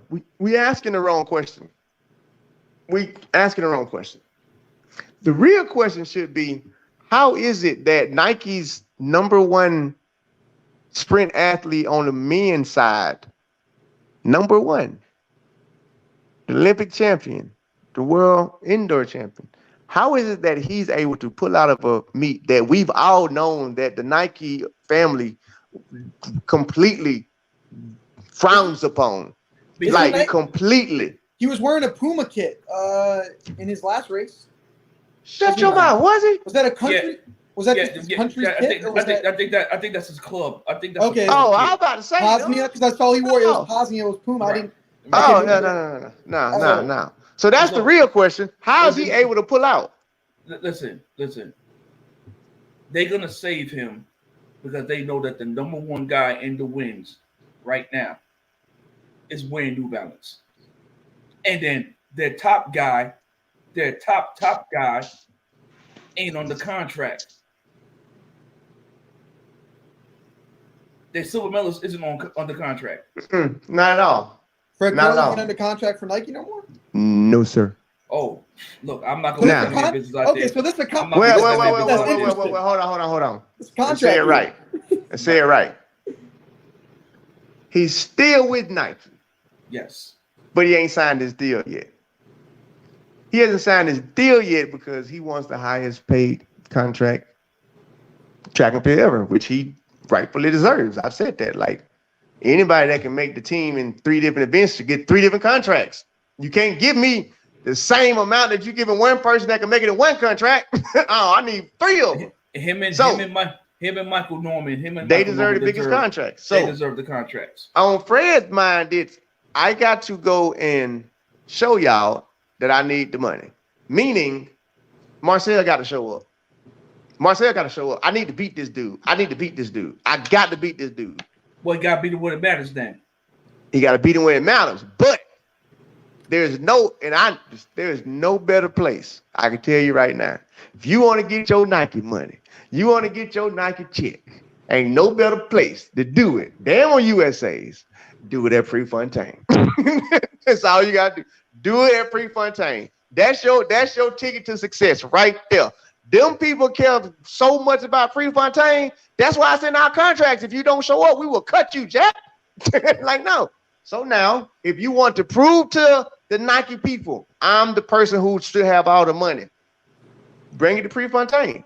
And now I beat it's just like gladiator type stuff. Like, I'm gonna beat him here in front of the people that matter so they can see it with their own eyes. You ain't gotta read about it. You ain't gotta tweet about it. The people who are in charge of giving me the money I want, I'm gonna show you right now why I want that money. So he pulls out.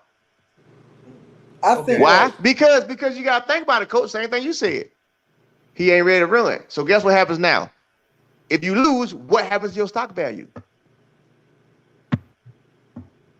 And then what does somebody like Fred's agent get to do? It's called negotiate now.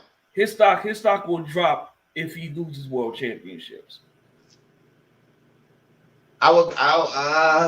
His stock gonna drop the minute he lose. Period. He ain't got enough built up. Now we're not talking about a Shelly or a Boat like who can afford an L. He can't afford an L because he's still on that thin line of like.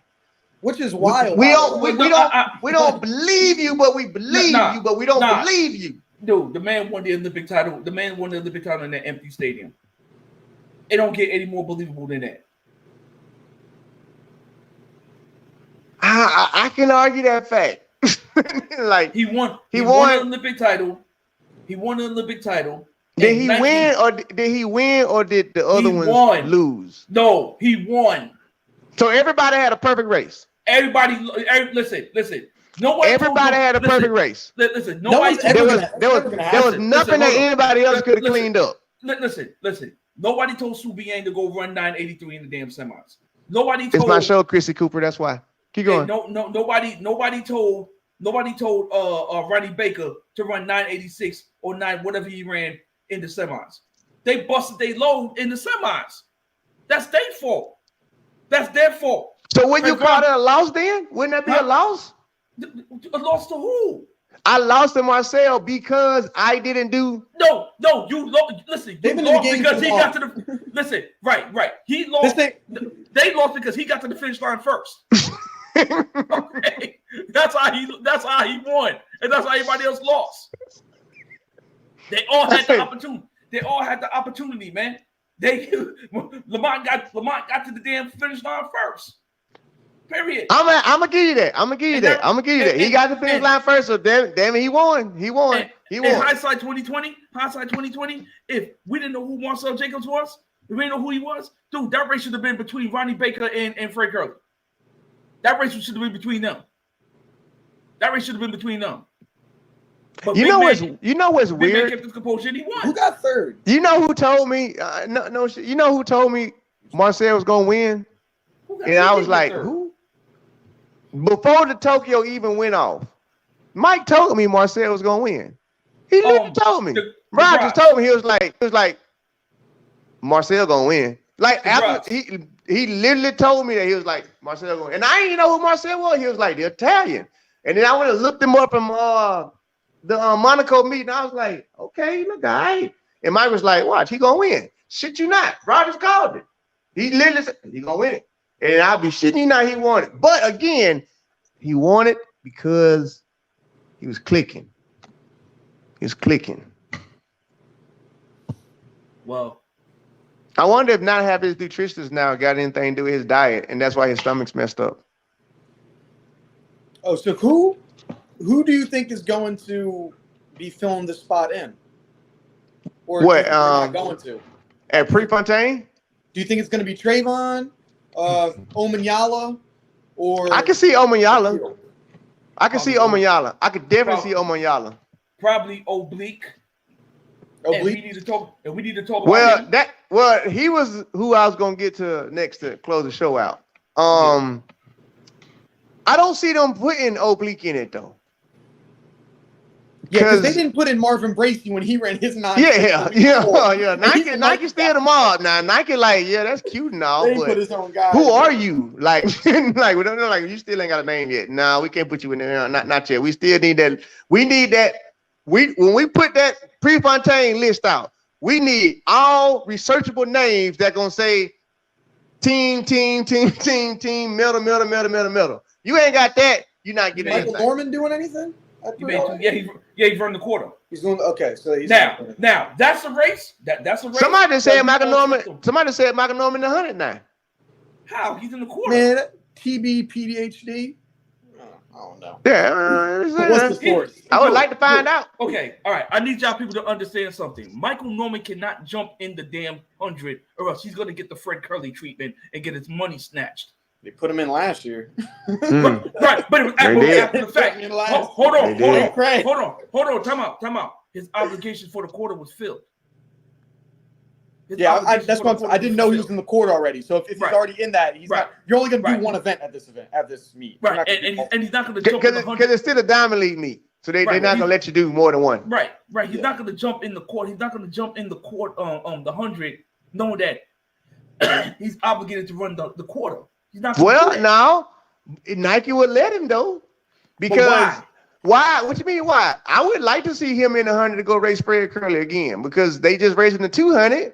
All right, well, let's see a 100-meter rematch. Well, then go to Rome. Then go to Rome and go jump in there. Go run the court, because that court, Michael Cherry, him, and my boy Karani, and I think Stephen Gardner's in that race. Yeah, let me pull it up. I had it 2 seconds ago. Give me 2 seconds. Start list for the 400. That's the 2-mile, 5K, 200, 15, Bowerman mile, 5K. 6 balls.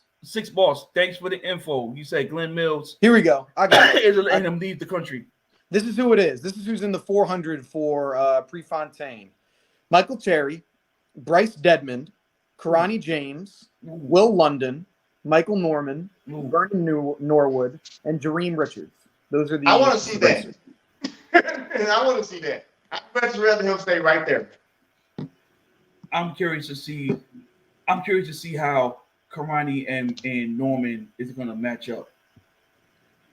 That's what I'm curious to see, because Norman already ran 1983, 86. Yeah, it's gonna be interesting. That's gonna be a good race. I take that back. I'd rather see him in the 100. I'd rather see him in the 100. I would love to see him in the 100 right now. Dude, let me tell you something. I'm gonna keep it a buck with you. If I had to pick somebody outside the usual suspects, let's say we remove Christian and all those guys, right? And let's say we say who can actually win a gold in the 100 between Fred and Michael Norman, I'll go with Michael Norman. Because what people tend to forget, Michael Norman moved up to the quarter. He moved up. Michael Norman ran 10:24 in high school.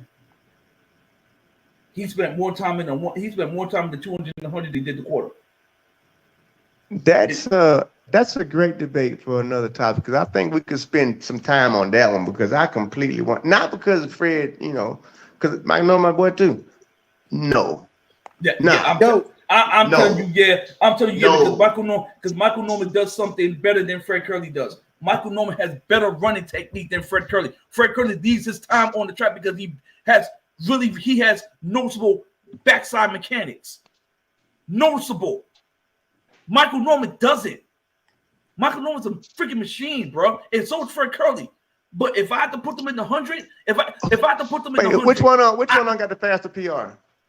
I think Norman. By like a hair. Yeah. Okay. Thought so. 10. It was a 986. He ran that in 2020. Okay. It was how many hundreds have Michael Norman ran before he ran that 9.8? He opened up with that.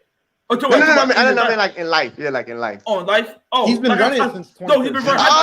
Okay. I told how many times have Fred ran before he win his 9.8? Okay, that doesn't matter. That doesn't matter. It don't matter. What you think it don't matter? No, actually, wait a minute. Okay. Wait a minute. Actually, go ahead, Coach. Bring the stats, Coach. Come on. Come on. Michael Norman, he ran a 986 in 2020. It was just him and Ry Benjamin. There was no one else at the time. No. Ronnie Baker was That was out here in Texas. Ronnie Baker was there? Okay. That was out here in Texas at the ranch. Yeah, at the Ronnie ranch. Baker was in it. The last time he ran a 100 before then was 2016 in college. He ran a 1027. So he didn't run a 100 for 4 years. And then when he ran. Wait. 2016? Yeah, 2016. He was in college. He was he was in high school. He was in high school. Yeah. So he didn't run a 100 in college at all. He only ran the in college. He only ran the 200 and the 400. Now here's my other question: after he hit that 986 at this mysterious AP ranch out here, how many times he ran it after that? I think he ran it one other time. He ran 992. Yeah, let's see. Well, let me pull it up. I got it. Put it up. Two other times. So in 2020, that was the only time he ran it. So he only ran 981. He ran it one. He only ran a 100 he ran it at the AP ranch that Nike put that brand new track out there with, and I stayed down the street for that thing, and you ain't gonna convince me with no damn wind blowing. I was out there, Jack. So therefore, now I'm gonna have to go and put that forward out there. Conspiracy, whatever you want to call it. No, the 986 was not legitimate. Why? Boy, I was out there. That thing. I stayed down the street. The wind was blowing like out there, going crazy. Do you know how unlikely it ever is to get a legal wind in Dallas, Texas, let alone Fort Worth? Do you know Fort Worth is just wide open? So, nope, not taking that one. So now my point is he ain't even hit the rim for real. And then Fred hit it on like his first time trying in 1 year. Listen. I will give Fred Curley all the love and respect. I love that dude. But you saying you saying he gonna get the gold over Fred that they both raced with for the gold at the same time. If I had to lock them in, both of them are training for the 100. Only because Michael Norman runs much more technically. Well, hold on. You didn't say that part. Now, are you saying if they so they can only train for the 100? Yeah, that's it. So if they both sat down, only train for the 100. Yes. Michael Norman would get the gold before Fred would in that same year. Yes. I give you that. Now, the only reason why I give you that is simply because what you see, I also see. All right? I will say that. At the same token, I feel like Frank Seaton will be smart enough to figure that shit out too and fix it. So, because this is how I look at track and field. I always look at track and field no matter when I'm debating it, no matter what. The only way to make anything fair, both cars got to be able to. NASCAR has rules for a reason. Can you drive this car? Because they all got the same regulations, same speed. How good of a driver are you when the car's at its best? So for me, it's like, okay, if both of y'all are making mistake-free running, who wins? That's why I call people like, well, no, if they both get to train and they both get to fix their right shit, no, he can't beat Fred. Why? Because the comparison is mistake-free versus mistakes. That's all I be saying. I live in a fantasy world to where the only way I can really debate is if everybody is equal. If they equally, no mistakes, who wins? Oh, no, well, it's him all day long. Man. It's him all day long. Again, throw this monkey bridge and we'll get on to Seville. if Tyson Gay don't have the worst start of damn near anybody who really ran fast, does Usain Bolt still win that 100-meter dash? If we sit here calling out all Tyson's mistakes and saying if he had to did this and had to did that, had to did this, had to did that, you got the only for me. In order for you to compare two athletes, you can only compare them fairly if you erase all their mistakes. But they want to make their mistakes. Then it's like okay. Wait 1 second, because Fred Curley's got that one thing that you can't measure. He's got that dog in him. Hey, you can't, and that's the same thing and that you know, Christian Coleman. We know how important that is. We know how important that is. That's why he got a silver medal, because he got the dog. He really should have won it. There's sometimes you got it, sometimes you don't. And I know Fred Curley got that dog.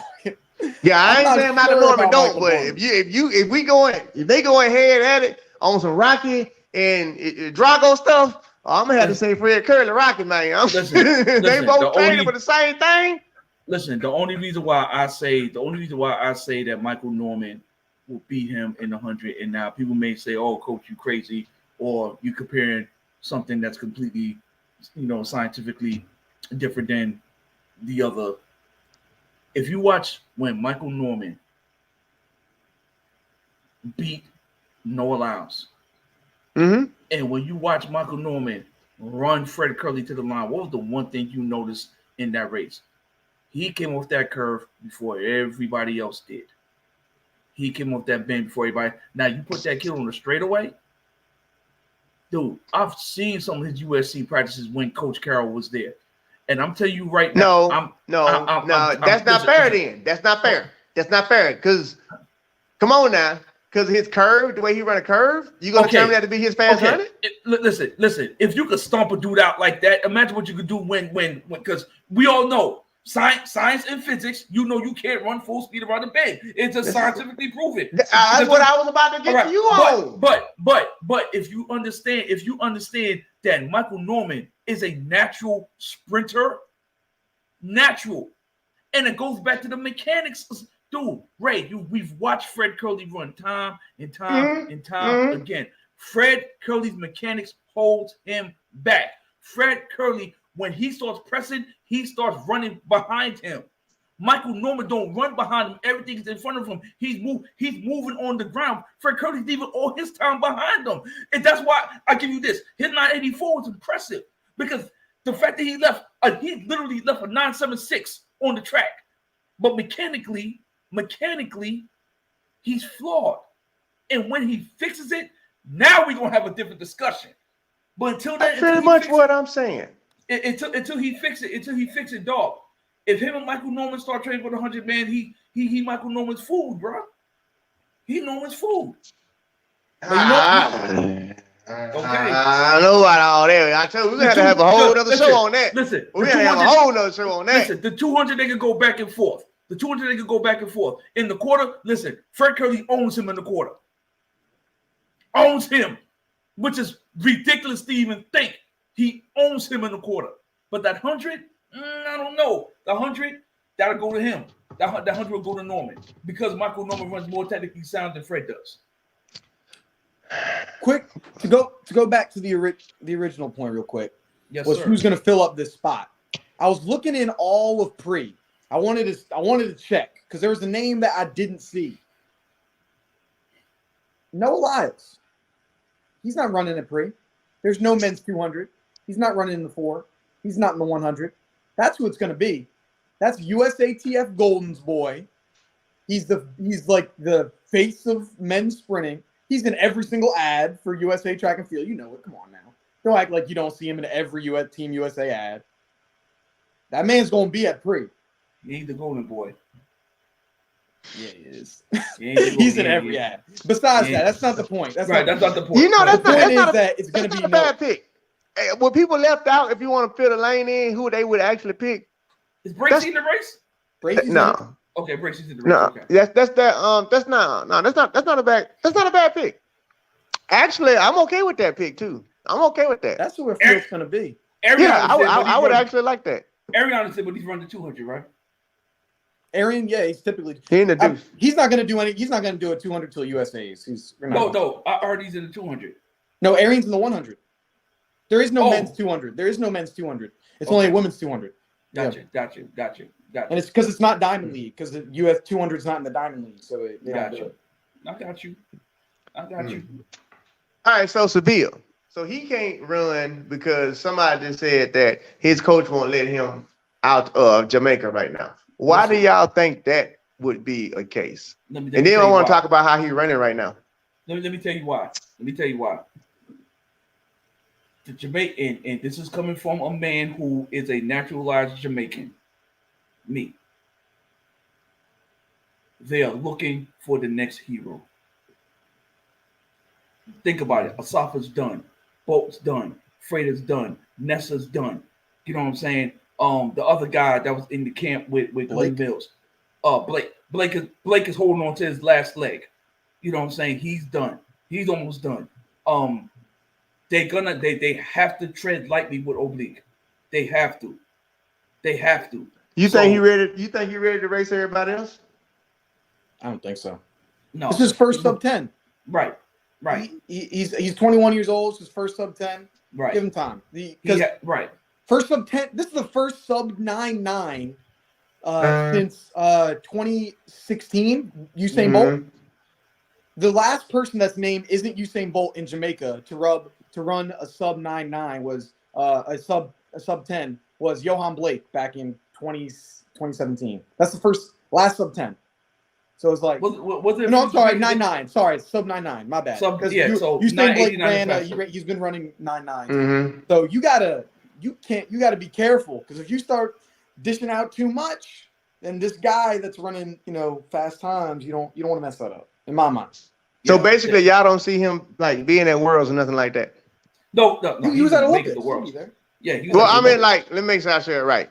In the mix, in the race, not just there. Like, y'all don't see him being in the final, nothing like that.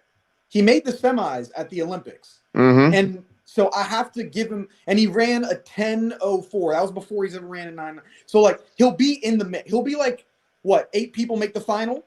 Yeah. There will be. So that means what? There's probably 12 athletes that you could tell me right now that could make the final. He's one of those. Let's rephrase that. So the U.S. got 4 lanes already. Yeah. Okay. Canada has one. Canada has 1 lane. Lamont. Italy has another. Okay. So there's Africa. 2 lanes of the Kenya. Sabine. Okay, I already said the. All right, and so there's 1 lane up for grabs. There's literally 1 lane up for grabs. So who was in the final at the Olympics? Right. It was Baker. Sue. You know, I said you were missing Sue and running. And Hughes, right? Like Hughes won't fall. No, Hughes. He'll fall. Yeah, we don't worry about him. He'll fall off right about it. Yeah. He going. You want to get to these comments, bro? They've been going in. What time is it? Oh yeah, we're at the 147 marker. My bad, y'all. You know, we come on the 2-hour mark. My bad. I supposed to have been got to y'all comments. All right. Shoot. I guess the best part of the show. Saying Noah's everybody in the comments. 100. Where are you seeing this? Somebody's saying in the comments, Noah's already in 100. I'm looking at it right now. Unless I ain't got that update at all. Yeah, it's not on the Twitter. Anyway, all right. What do you vote about anyway? Did y'all see Seville's race? Seville with PB again. We was just talking about his race. Oh, but speaking of, now I'm gonna say this though. Just because, because it's always a little funny joke. Somebody was like, man, that race looks short as hell. And they were like, it looks like he ran a full 100. Let me put this to bed, okay? It's a full 100, people. Sometimes when you run properly, you just make the line come up real fast and you make it look that way. But the true Jamaican track that was 98 meters is no longer there. I don't care what y'all say. The old track was 98 meters, damn it. The new track is 100 meters. You gotta let that one go, man. Let it go. That track was 98 meters, Jack. Let it go, man. Let it go, man. Hell no. Seville, my opinion on Seville is that he ran 986. It's kind of similar to Sha'Carri. When you're running against people you know you're better than, you're comfortable. Yeah, this is true. You got to do it This is against people true. that you know that's better than you. I'm going like with a similar thing when Mekhi Williams ran his 9.8 last year for the first time in college. Mm-hmm. It was windy, but, you know, it was 2.5. Right. It's not bad. It's like, yo, you can do it in college because they're both, you know, similar age, doing it in your own country. You know, you're comfortable. It's easy. It's not much travel. Let me see you do it in another country, whole different time zone, whole different school, whole different stuff. Then once you can do it again like that, you know, then you all right. Now you. That's what I say all the time. I would give Seville. He has the X factor. He has the great Glenn Mills in his corner. Yeah, and it's not his time yet, though. It's not his time yet, but it's kind of like we got to give Michael Cherry his credit because he got John Smith in his corner. You know what I'm saying? So those coaches matter, man. You know what I'm 2024, Seville as I'll give you my way too early take. Seville gonna be in that medal stand in 2024. I could see that. I'm gonna give you my way too early take. In 2024, he's gonna be on that medal stand. Okay. Well, the question y'all got up in, I need to throw the so I'm gonna get that Glenn Mills with Lyles already on. Apparently, Lyles done told somebody somewhere that he on the list because everybody and I went and looked for it. I literally went and looked and I didn't see it. I just checked both of his Twitter, Instagram. I don't see it posted nowhere. So I mean, again, Beyonce it's on the website about Lyles. They say it's on the website. All right, let me look it up. Look it up. I was looking at this website. Beyonce stand. They say it's on the website.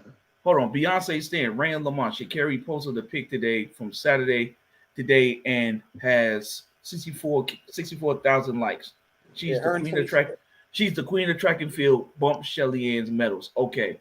Beyonce stand. Go ahead. Can you pin that? Can you pin it? I didn't hear it. Exactly. I don't even know where it's at. I got the gist of it. I got the gist. Okay. Yeah, go ahead. Sha'Carri got 67,000 likes from 67,000 people who have the same hair color she has the same fingernail she has. They pretty much don't know anything about track and field. They're just fans of Shacarri Richardson as Shacarri Richardson. They're not fans of nothing about track and field. That's why she got 67,000 likes. Now, when Shelly-Ann put something up, she's getting 67,000 likes from track people. No, she's the queen of track.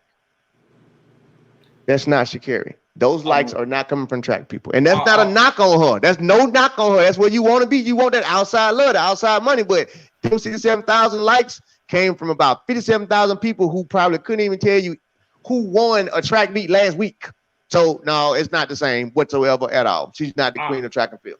I am going to say it again. Sha'Carri's fans are the Cardi B's of the world. That's who is following her. That's who's putting the battery in her back. Those ain't real track. And her team and her teammates, her college teammates who love and adore her. Okay. Mm-hmm. Other than that, I mean, who's really? Listen, there's a reason why Shelly-Ann Frazier is the greatest 100-meter sprinter of all time. There's a reason why Elaine Thompson is the greatest Olympic sprinter of all time. Mm-hmm. It's a reason. They put the I can tell you this right here. One thing's for certain, two things for sure. Shelly-Ann is getting a bigger bag at track meets when she appears than Shacarri Richardson is. Mm-hmm. That is because she is track and field royalty. That will always determine it. When Usain Bolt pulled up, he got the biggest. Motion sickness. Tyson didn't get it. He got it. That is why. Motion sickness. Shacarri B. Look, so I think Shacarri B. What? Let me stick up. I gotta stick up for Sha'Carri. So you're right. Like Shelly-Ann Frazier Price, she's done a whole lot more than Sha'Carri has ever done right now. Like easy money. She's much more higher on the track royalty thing than Sha'Carri. Obvious. No one's going to debate that. By saying she's the queen of track and field, you're not actually saying it as if she's the best track and field runner we have. She's not. She's just, what she's done is she has brought track and field to the mainstream and has gotten fans that don't care about track and field. My mom knows this is true. My mom knows who Shacarri Richardson is. My mom doesn't know who Shelly-Ann Frazier Price is. My coworkers know who Shacarri Richardson is. Okay, well, don't call her the queen, then call her the savior. All right, well, damn, you want to do that? Call her the savior. She's not the queen. She's definitely not the queen. Yeah, you want to call her Moses? She led people. You call her Moses? She led people to us. But as far as queen, no, can't give her that title. And won't do it. I'm saying, she's the most popular athlete in track and field right now. I don't feel like that's a big debate.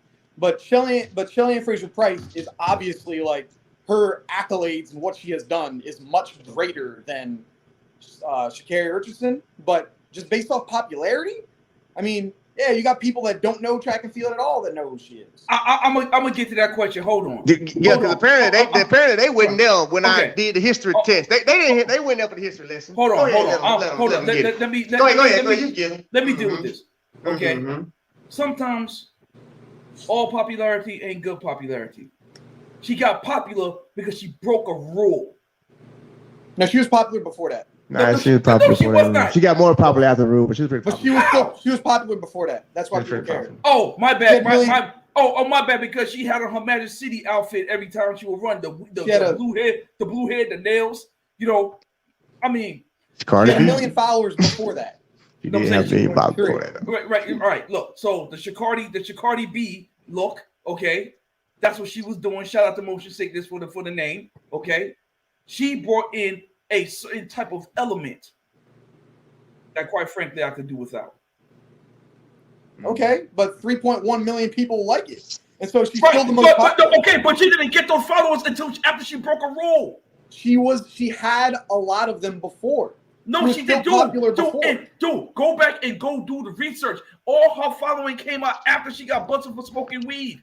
Well, technically, Coach, her popularity did come after her failing, and she did gain more followers. But she did have over 1 million followers before she even failed the drug test. She had damn near 1 million followers before her first year of track season. You know how many athletes have failed drug tests for smoking weed? Yeah, exactly. How many? That's exactly. I don't camera like I'm a show, man. Damn. How many people? How many did you blow up? 2004, man. Fam, you're not putting everything in the context. I did. I don't care who knows it. Yeah, 2004, I failed a drug test, smoking weed, and they gave me a public apology. I didn't get suspended. They just made me say I'm sorry, which I was. I said I'm sorry. Everybody hold on. Y'all not putting everything in its proper context though, man. Y'all skipping around things. Okay? She got popularity because she looked like every other hood girl. But what took her over the top was the weed suspension. Everybody came to her defense. Oh, how can it be weed? We got a whole bunch of ignorant people sitting wondering why we up in arms because she broke a damn rule. And so everyone, once again, and you should know this because I know you frequent the black community. For some odd reason, we like negativity. And we gravitate to it like moths to a flame. Okay? And so everybody gravitates to the negativity. You know why? Because for some odd reason, black people love watching car crashes. We love watching it. And that's all it was. She was a car crash last year. And everybody entertained it. And so here's how you have to say it. Because and this is not a bad thing. Hold on, Ray. Weed is popular in our community. It's always been. So of course, when it's popular, everyone's thinking, "Oh yeah, we're gonna gravitate to the person that smoked weed," knowing that that's part of your damn job, not to smoke weed. That's part of your damn job. That's in your contract. Yeah, so we gravitate. So we gravitate to the negativity. No, instead of us putting a battery in her back, we're like, "Yo, baby, we got to protect you. Let me tell you, everybody, me, Ray, you, all of us are handlers. You got to protect the bag. She is the bag. You protect the bag." And here's what I say about that, though. She's no longer the bag in track and field. And going to your point, Shacarri's popularity is not track and field. Shacarri is a popular public figure who happens to run track. She's not a track person who's popular. She ran track, and track allowed her to become a public figure, and now she's popular that way. She is not the queen of track, as they are saying, for that reasoning. No. Now, I want to get into his comment because we ain't got a lot of time, though I'll put it up there. Shelly-Ann is considered the queen of track and field because in order to be the queen or king of track and field, it has to reign from track and field, not like Coach is saying, outside people. Yeah, that ain't your land. That's not your land over there. Your land is over here, okay? Right. In track and field, we can use championships as battles, like in a kingdom. How many times has Shelly-Ann been to battle and came out victorious? A lot. Who the hell else you gonna say is better than is the queen? Like all y'all have to bow down to me. You can say Allison Felix. Allison, the only reason why I never say Allison is because we've made track and field the 100-meter the premier sport. But if you want to say the queen of all track and field, yeah, Allison you can't put Allison in the field. Like, there's no argument. Like when it comes to Allison Felix, she's risen above track and field. So it don't even Allison, like you could have made that argument like 3 years ago. Now she is on a level to where it's like she's so high up. You can't almost like putting her in royalty is like disrespectful. She a goddess, like, but I'm not even of man right now. I'm Allison Felix. I'm on a cloud right here. Please don't bring me down and try and put me in no courtship on no land with these little girls. Do you know what I've done? You know how many medals I got? I stopped being queen. I was queen 3 years ago. I'm goddess now. So don't put my name in the conversation at all. So we won't, okay? She's the greatest of all time. She just, when she walk in, they should just carry her. I told y'all before, Allison Felix, she never had to walk on a track. She's only had to run the track. They should bring her in, carry her up on some type of thing with a bunch of men carrying her and throwing rose petals, and everybody should be worshiping the fact that she back on the track running and you're witnessing the goddess, okay? So no, she don't count. Shelly-Ann got more hardware than anybody in the sprint side. So therefore, you've earned the right to be called the queen. I have more hardware. And overall, when you come to overall sprinting, let's not forget the reason why a lot of people give Allison Felix that title, because Allison Felix made the Olympics in 3 different events. 3 different events in the modern era. She did that. She did that. Modern era. And regardless of what people want, regardless of how you want to look at the event or whatever the case may be, Allison Felix has a world record.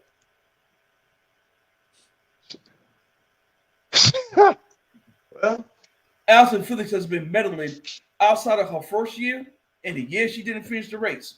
When has Allison Felix ever went to a championship and not came home with a medal? Say it again, Jack. No, I keep saying she a demigod, just like how they did the Olympics where it all came from. She one of them. Right. She one of them for real. And that's the fact. And that's the fact of the matter. Now, me, I like to do categories.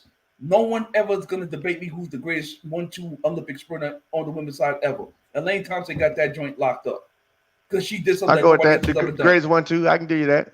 And not to mention she set the Olympic record, a record nobody thought was going to be touched. Mm-hmm.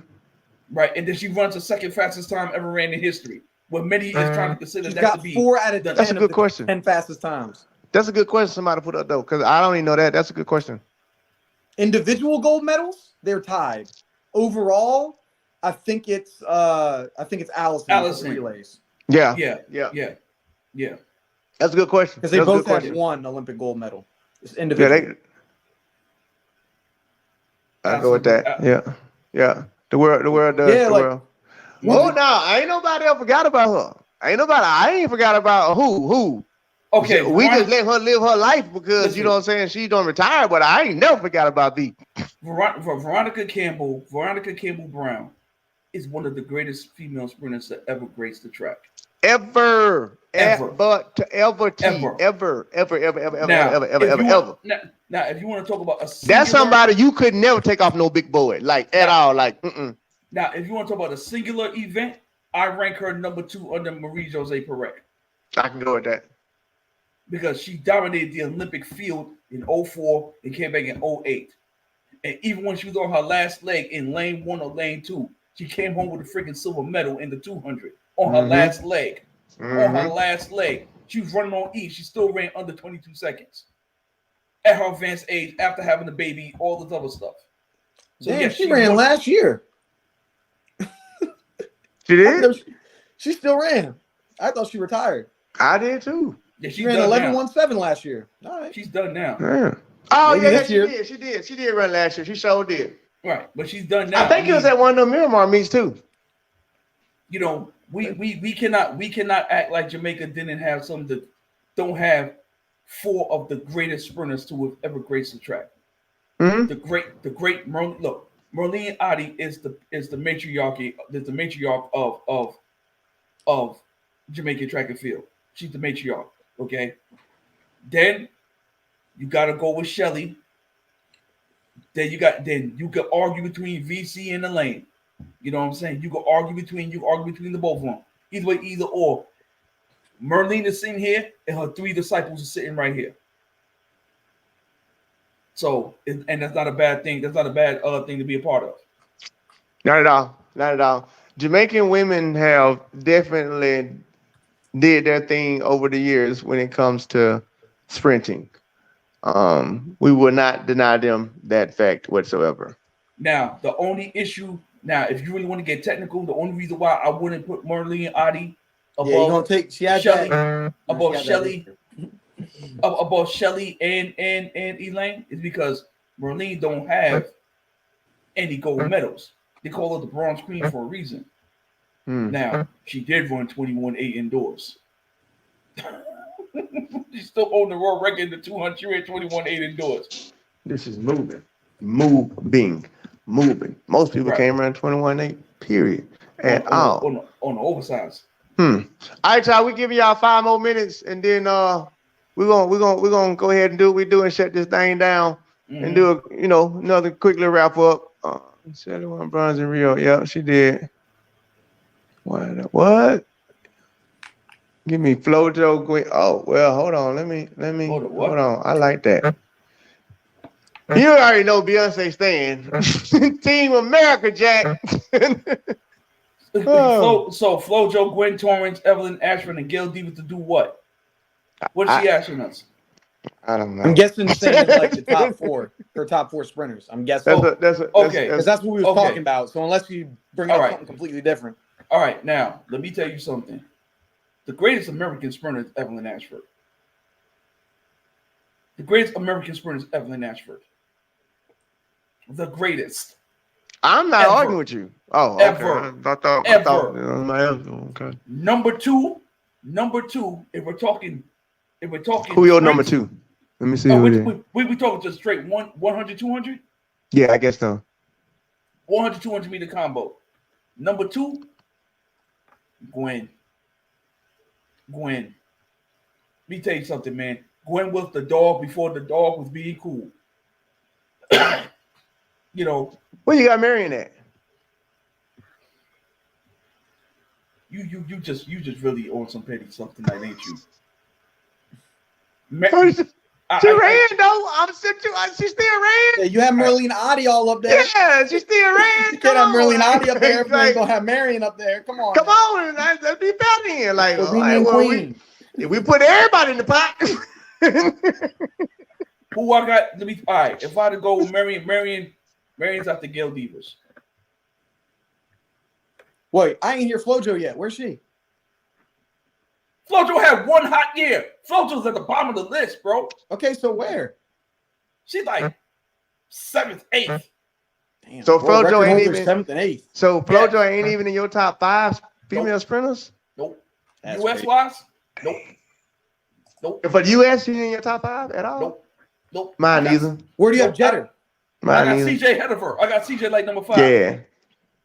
If I'm just throwing them out there, I actually got Carmelita sitting at like 3rd, 4th. Yeah, she way ahead of Marion. Way ahead of Marion. If we talk about females, I still got Marion up there with Evelyn. I honestly do. It might just be because I was a Marion Jones fan because of where I was at. You know what I'm saying? Running all that stuff right there. Oh Lord, she went 10-6, man. First of all, did you not see the 2000 Sydney fold out? To where they literally had to put a whole nother ESPN magazine next to the one that they had because she beat them by so far. You've seen that fold out when it's like, oh, look at the race. Oh, damn. Like, what other female have you ever seen do that? I don't want to hear nothing about the drugs and all that. It made it fun, okay? I don't want to hear about all that. If we're going to talk modern era, we have to be fair because a lot of people say Woman Rudolph. Well, Woman Rudolph didn't have the same tracks and all that stuff that everybody else do. Yeah. It's not fair to compare them today to the athletes who had the tracks and shoes and all that other crazy stuff. So we got to separate Wilma Rudolph from all those girls and give them their flowers properly. Now, modern era. I'm sorry. Hold on. Jamaica versus U.S. in the women's 4x1. 10:54. Like an all-time 4x1, or is this just right now? Oh, this is just right now. Shacarri, okay. Daniel, all right. Sturgis, Twanisha Terry. That's a young. That's a really young. All right. Here's the problem. Shin C, whoever your name is. The problem is the U.S. got bad coaching. Just gonna pick my phone up on that one. Look, we getting time to get ready to order me some food. Let me see what Papa John want to deliver. Who I want. Yeah, like Jamaica has experience in coaching that the U.S. just don't got right now, bro. Let me face it. We got to first know the relay team at least 2 days before the race and not a day before. Hours before. What are you talking about? Damn, I gave him too much credit. They knew that 20 minutes before race time. Let me tell you something. Let me tell you something. Michael Williams had his spikes on. Let me tell you something. No, he was running. If you let me put the Jamaican team together. See, the reason why the Jamaican team didn't break the world record is the order was wrong. The order was wrong and the steps were completely off. You can tell you can tell they ain't do nothing. One, Shelly should never run third leg ever again. The best third leg Jamaica has is the Olympic champion. She should be running third. Shelly should always be on the back. Shelly should be running second, hand off to a lane, and let them do their thing, and then let Sharika bring it home. Because you're not running Sharika down. Okay? I can agree with that. Agree with that. Now, with Shelly in her acceleration, okay, you got to go 20 with baby girl coming in because Otto's gonna have it ready. You go 22. She's gonna be ready for you. You only use one tape mark, right? You go 20 to 20 or 22. Shelly to Elaine, because Elaine don't accelerate as well as Shelly does.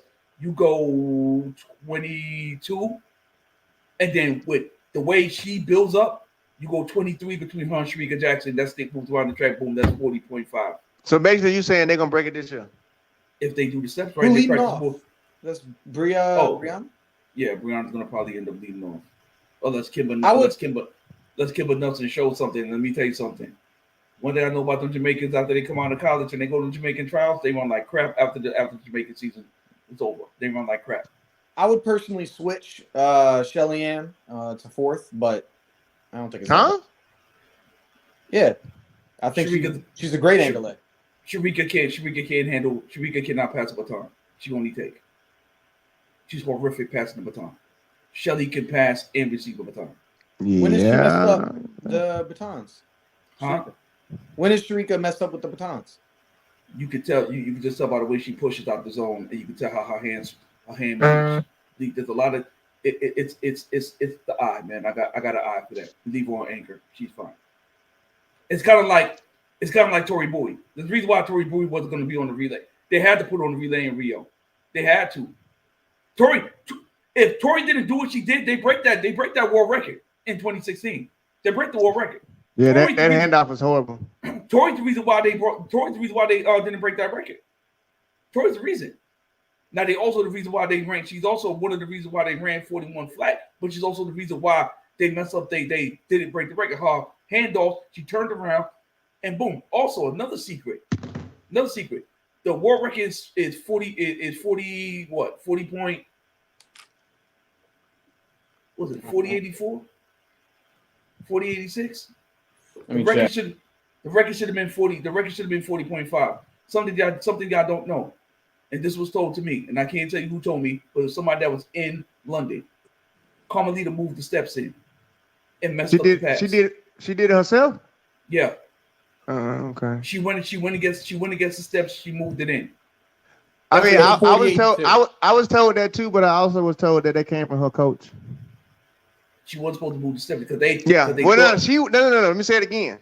I heard it came from her coach. And she wasn't supposed to do it. That's why Bianca ran up on her so bad. And I'm telling you right now, based on what was told to me, JD was livid. Mm-hmm. JD was livid because they could have put that record far out of reach. Yep. I mean, they broke it by a good amount. anyway. That thing was 41. I mean, they still shattered that thing. They already done. Right, but check this out. Germans, man. But when you got somebody like when you got so many great relay parts that click automatically, it's hard. And Ray will tell you, it's hard to find a team that click like that. Dude, they click that pen. Remember, that same team ran that pen relays. Yeah, and they clicked. That's the best women football one team we've ever had. Right. And just like Tyson, I know for a fact Tyson booby trapped the 2012 team. I know for a fact. Look at his lane. You don't see a tape mark in his lane. If the video angle that I saw, there was no tape mark in his lane. I don't think he did that though.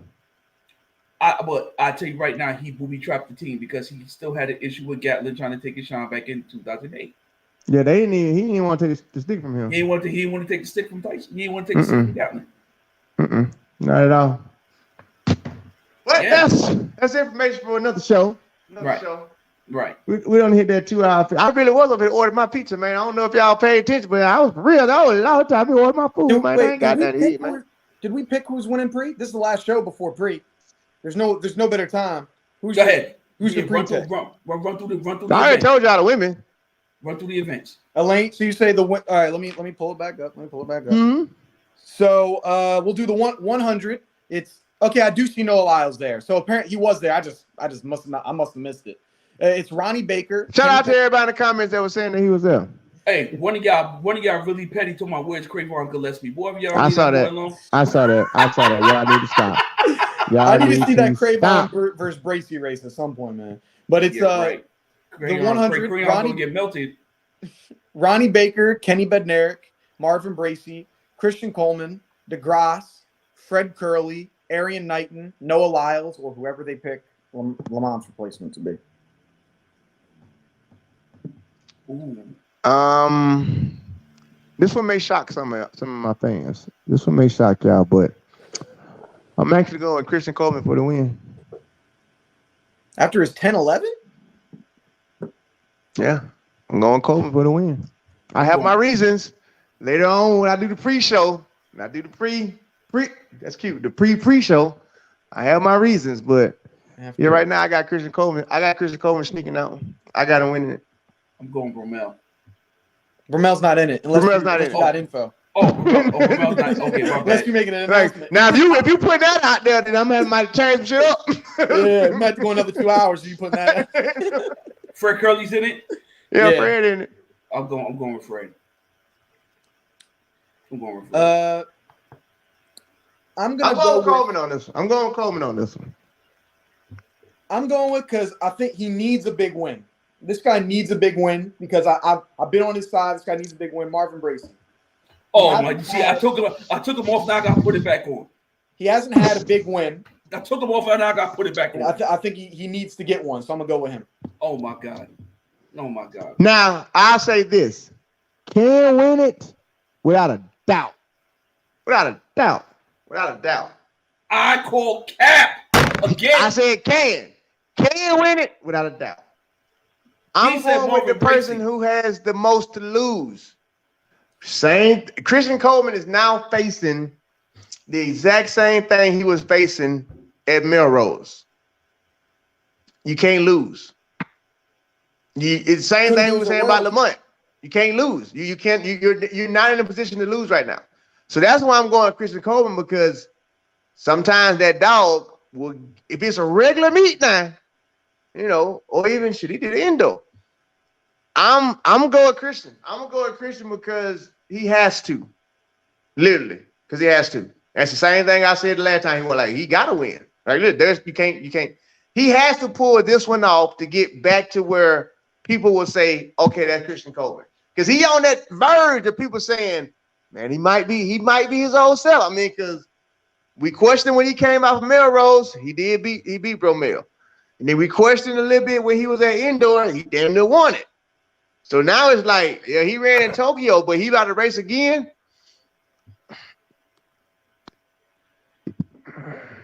Yeah, I'm going with Marvin. I'm gonna give it to him.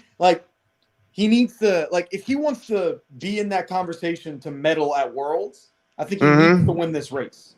If he doesn't win this race, I don't think he's in the conversation really to medal at Worlds. Who? Marvin. Marvin?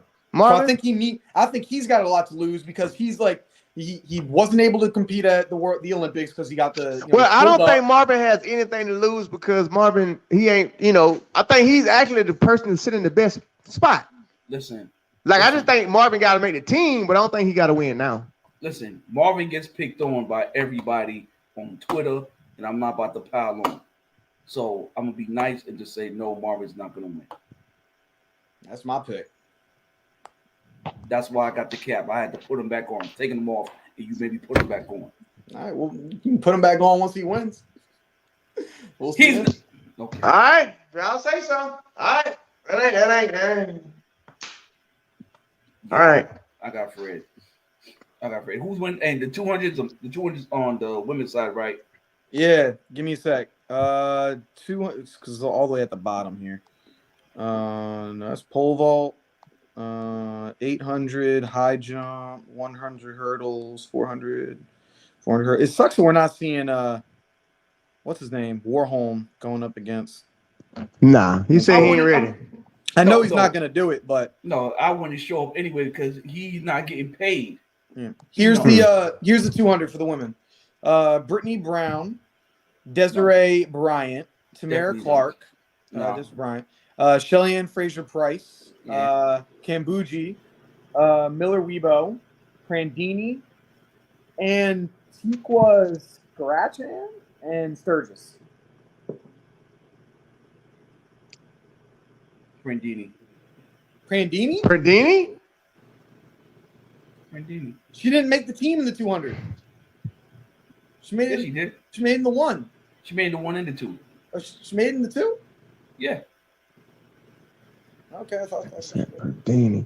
I thought it was Miller Weibo. It was her. I want Miller Weibo all day long.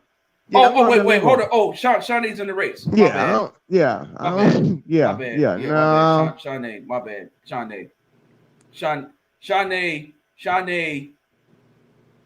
You said Shelly's in the race. God dog it. That's why I'm going Millie Ubu because Shelly's in the race. Yeah. And Millie Ubu can do what she does, and she can actually go run her down. Yeah, Shelly. I mean, not Shelly. So, Shawne, Prandini, Shelly. I'm cool with that. All right, y'all. Try to wrap this thing up. Hey, to all the people in the chat, I want y'all to understand something. Because of what Ray does, and he gives y'all all this content, it was only right and fitting that no matter what, I showed up tonight. I have been up since 3 a.m. this morning as I've been traveling all day. I'm at the NCAA championships for Division II right now. And I've been up since 3.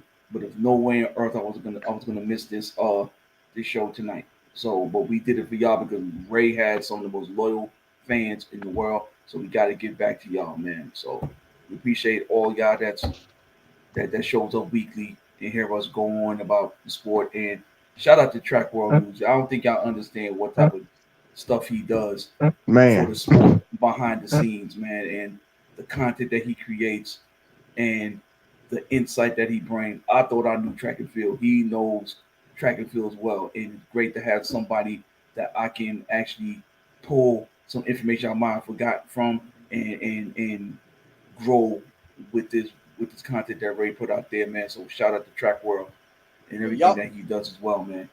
Y'all be bringing out knowledge that I'm like, I can't be going because look, I wasn't in that pro scene. I wasn't in the coaching scene. I don't know technique. Like the second you'll notice, the second you guys start talking technique, I'll start listening.